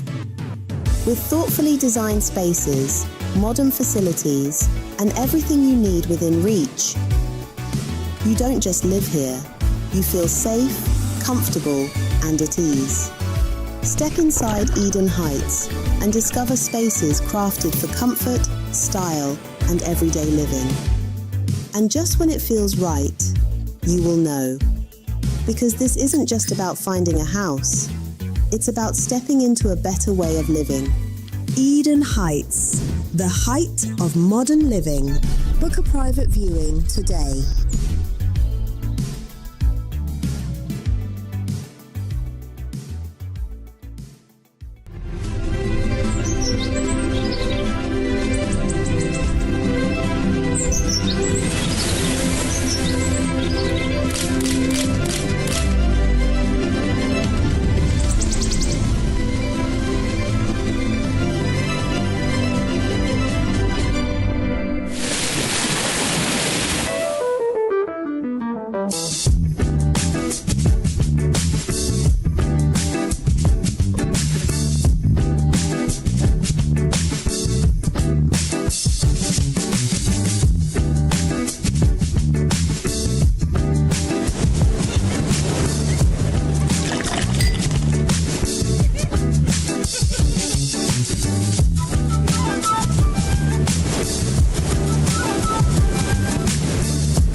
Discover Willow Lane in Sakumono, one of Ghana's most prime community. These expertly designed 4-bedroom homes feature a private elevator, 4 ensuite bedrooms, private balconies, walk-in closets, and a gourmet kitchen and a maid's quarters. Perfect for families, executives, investors, and retirees.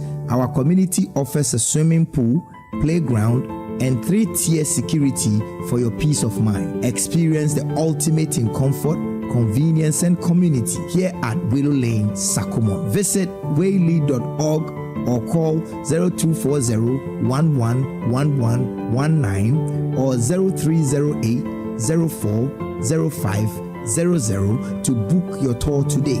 Waylead, your trusted home builder.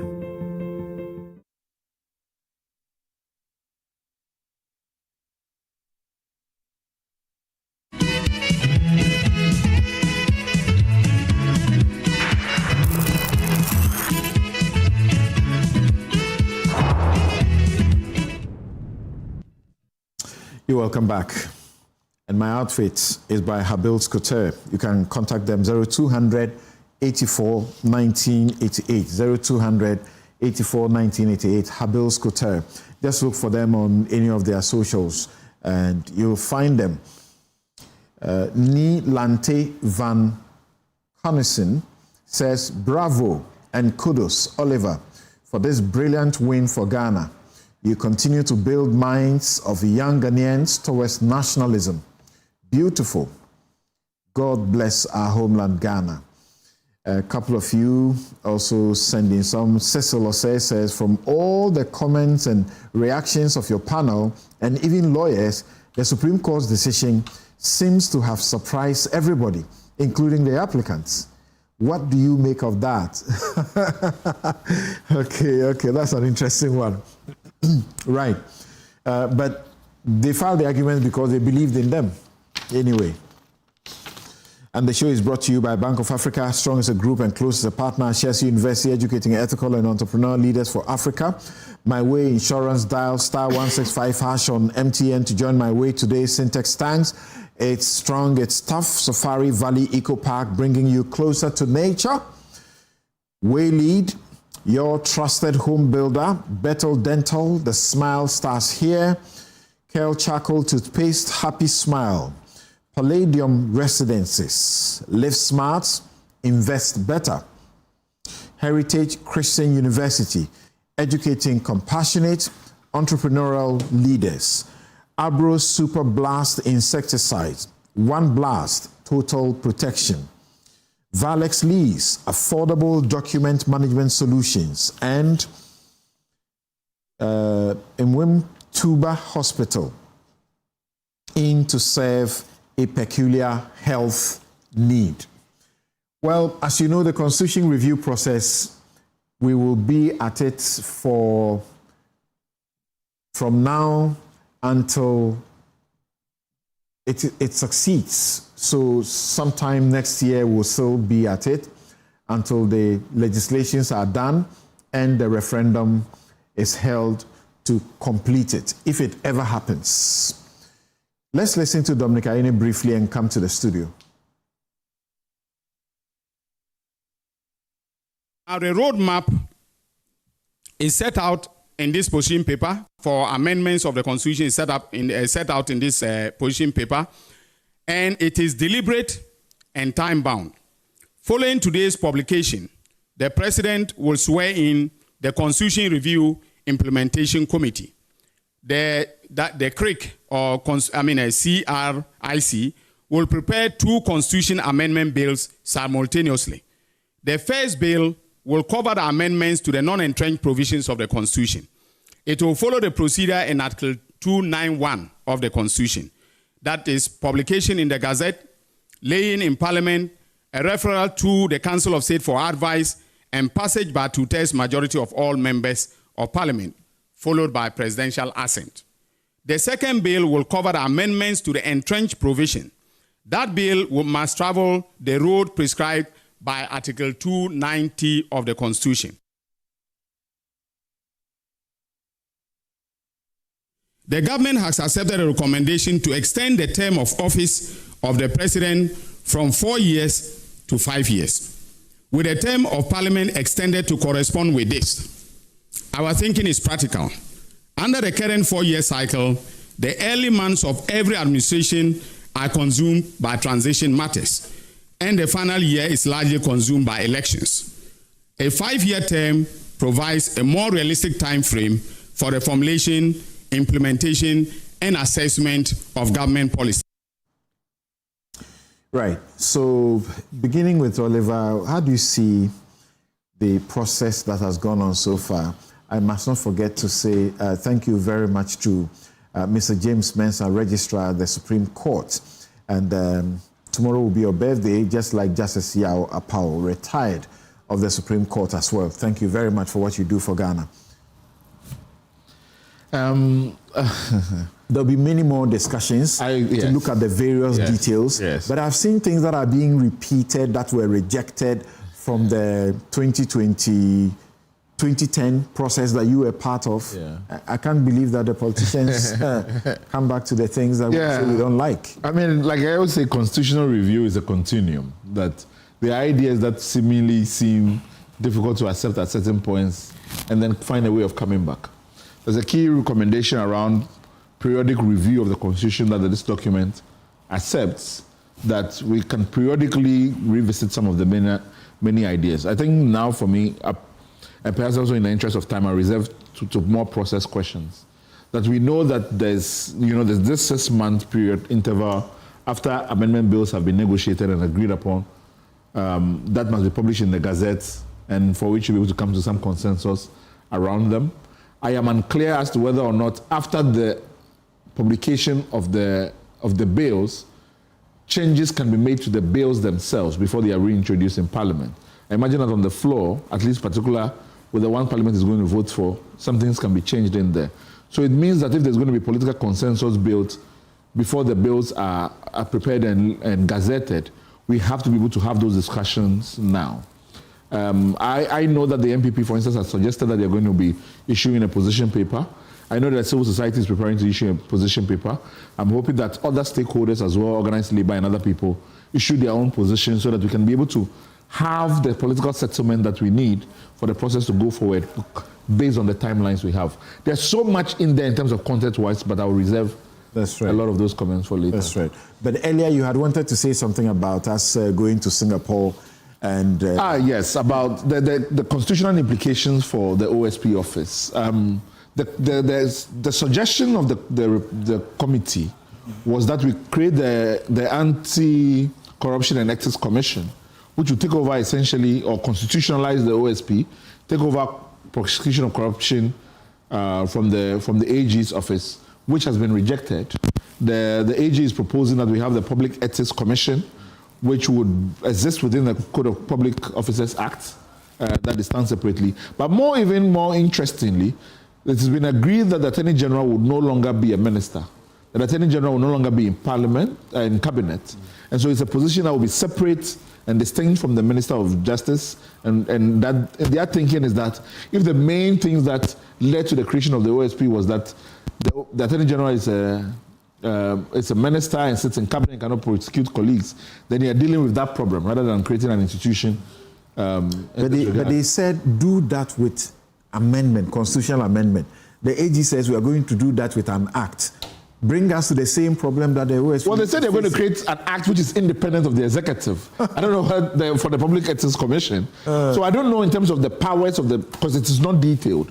And there's no suggestion, if they are still maintaining by this, that the AG will continue to retain all prosecutorial powers, then it suggests that the Public Ethics Commission, there's no contemplation that it will have prosecutorial powers. But more substantively, a position paper, behaving like a white paper, rejecting, and they've rejected quite a bit. Rejected quite a bit.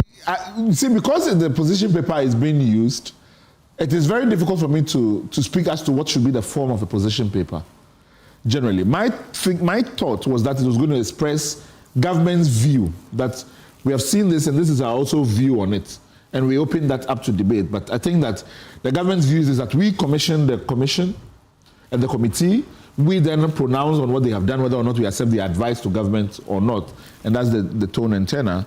I mean, I think the most important thing is that the Attorney General, when I heard him speak, seemed to recognize that there's a process that is going to happen going forth from this that will need all the actors to come together and figure out what the roadmap looks like and how the conversation would go.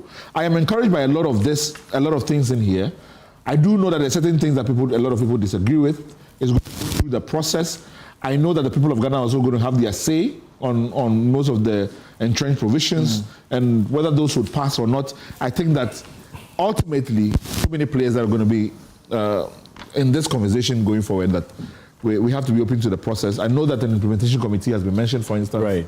Maybe they are going to arbitrate the whole process. Now, Inus Afseni, this election of MMDCs, I have the white paper over the Constitution Review Commission report 2012. What the government is suggesting is the same thing that it did in this white paper, which we all rejected roundly. When I began the crusade against the no votes, which led to the president aborting the referendum for it, the CDD went to do surveys. Surveys have been done over and again, and they clearly show us where we want to go. So why do you cherry pick and come and tell us you present this number of people to us and then we vote on them? They are your people. So why should I be? I don't need to vote anyway. I'd rather just stay away. You go and campaign, but accepted constitutional changes, 25 of them, accepted things they have accepted in principle and modified, 23 of them. Things they say can be done by statutory, regulatory, or administrative amendment rather than or introduction rather than constitutional amendment, 62 of them. And then guess the number of rejected, where they have rejected without stating, a substitute, 33 of them. And they will be very important to us. So we are going to do it serially. I mean, we're going to discuss all these things because what we are doing now clearly is preparing the way for the no or yes vote. So we're going to deal with them. And I also take it from where Oliver has left. I mean, there are serious jurisprudential issues to deal with. To implementation committee will be set up to draft the questions. Okay. Now the questions will be sent to Parliament. There's a procedure prescribed by the Constitution. Now, if the process is sent, then Oliver is of the view that Parliament can also input into it.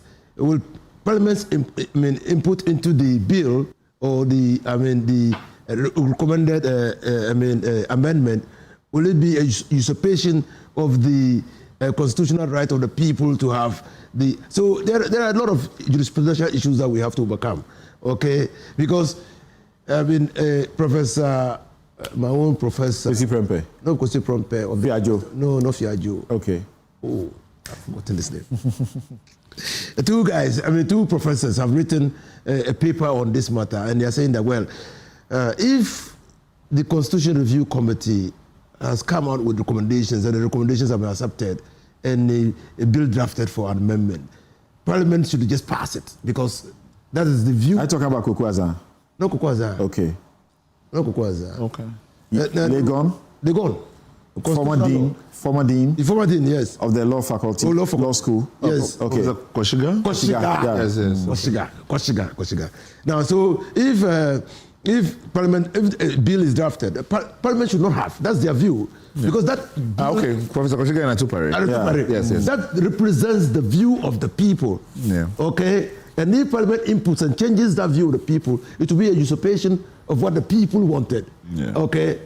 Should we allow that to happen? You forgot that I wrote similarly. I spoke about the subversion of the collective will. Subversion. So there are a lot of things that we have to overcome, and particularly with this composition of Parliament, we have to be very careful that we don't get the executive to smuggle in to Parliament what their desires are to become the constitutional amendment. So clearly there are many issues to deal with, but I simply do not think that the way we want to elect our DCs should be the way that we should elect our DCs. You know, there is a misframing of the issue. The issue is not executive accountability. Executive here means executive as defined under Article 58, where the president is the leader of the executive, the leader of government, and government is defined in Article 295 as the power with which government acts. That's not the issue. The issue is how do we empower citizens to hold their DCs accountable. That's the issue. And the people think that if you give them the power to determine who becomes their DCE, then accountability can be exercised at that level. You get it? And that government can be deepened at that level. Okay, that resources can be used prudently at that level. That you also give the people the power to raise those resources. And then we evaluate them at the time of their office and decide to retain them or not retain them. The last process suffered when you didn't get the buy-in of the NPP. Gary, do you see that we are getting that direction again? When they say where you mean I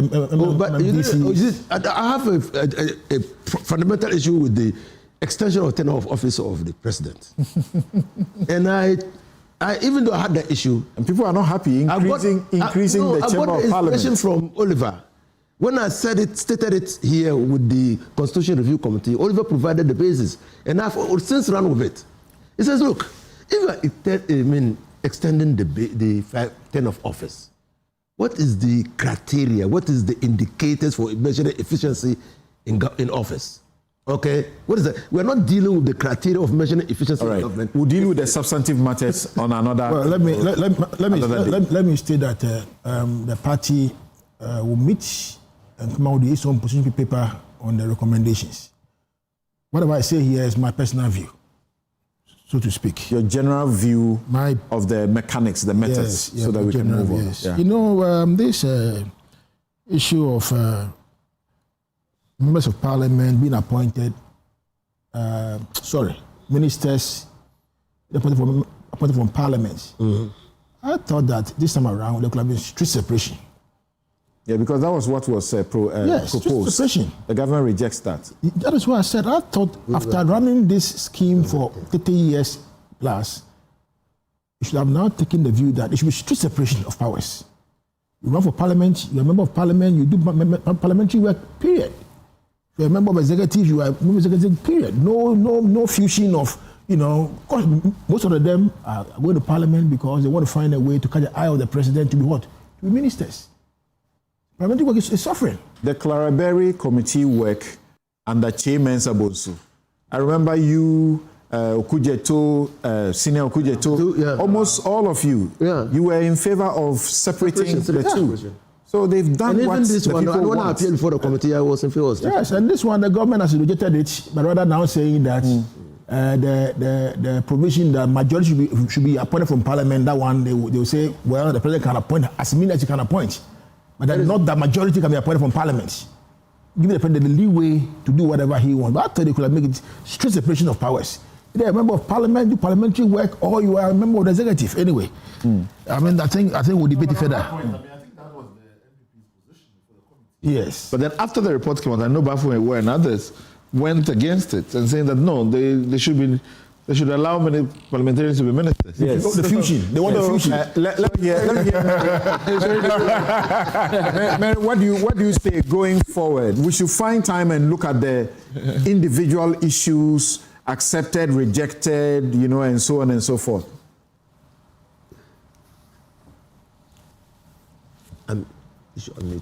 Hello, Mary.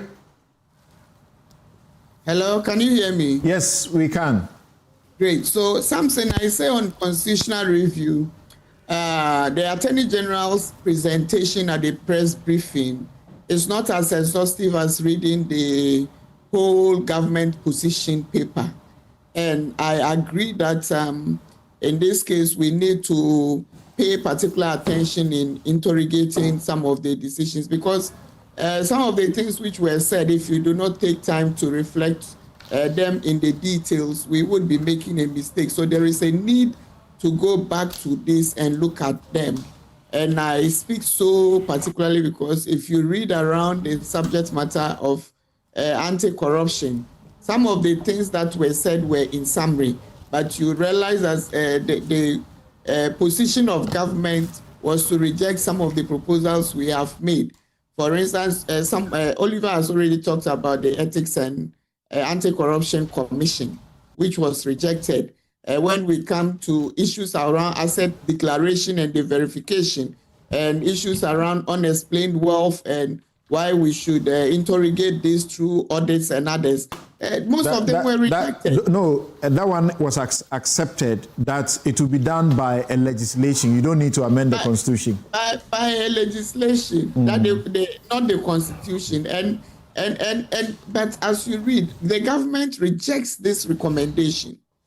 And I'm talking about the area where we are thinking about embedding some safeguards into unexplained wealth, as we talked about in the NACAP. And so we need to also then reflect this in the government policy, which is the NICAP. We have all put so much time into over the past year to be able to discuss this. But again, one of my disappointments is that people don't know about NICAP. What people know about is government WhatsApp platform. This is it. We went to Parliament. Please, can you zoom on this for me? We are closing. Yes. It went to Parliament, and Parliament, I think, has okayed it now. The group that was put together, CSOs, there were actually NPP members also there. Exactly, they were all there. What is his name? Nana B held a press conference and said something. Ladi has been bought by the government. He's on a government WhatsApp platform. This is the job we have done. And I was also there. So the NICAP comprehensively talks about some of these things. Right. Because we anticipated we would have opportunity to ensure that we strengthen our laws. So already we are seeing inconsistencies with some of these recommendations. But my hope is that as we go forward, we would be able. These are positions, and not, I don't think, stringent and entrenched. Right. So perhaps I'm sorry, but our time is up. So we will find time and deal with the Constitution Review Committee's report and the position paper, hoping that the NPP would have also issued this position paper, and we'll define what value should you put on which position paper at what time. Gary Nimakumafo, Director Legal Affairs of the NPP, Inus Afuseni, former MP Tamale Central and former Minister, Mary Awolana Ada is Executive Director, Transparency International Ghana, Oliver Bakavomowo, Constitutional Rights and Policy Strategy Advisor, Democracy Hub, going to have a very good legal vacation, I suspect. You should go find somewhere and relax. You've done a good job. All right, have a good afternoon.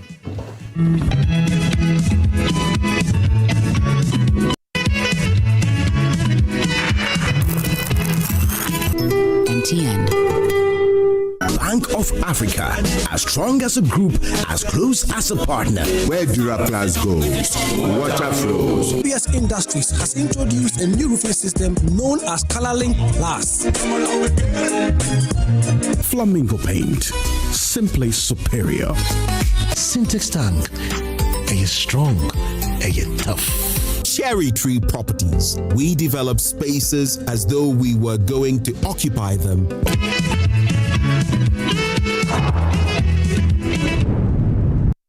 Our democracy is in danger if our party is weakened any further. I didn't even get a gutter to desilt as a contract. One and only time I commented, I started getting attacked. So just keep quiet. I am the clear-cut example of factionalism gone mad. I've experienced this party at close hand. I have delivered a resounding victory. You won the election for them before you left in 2015. Under my leadership.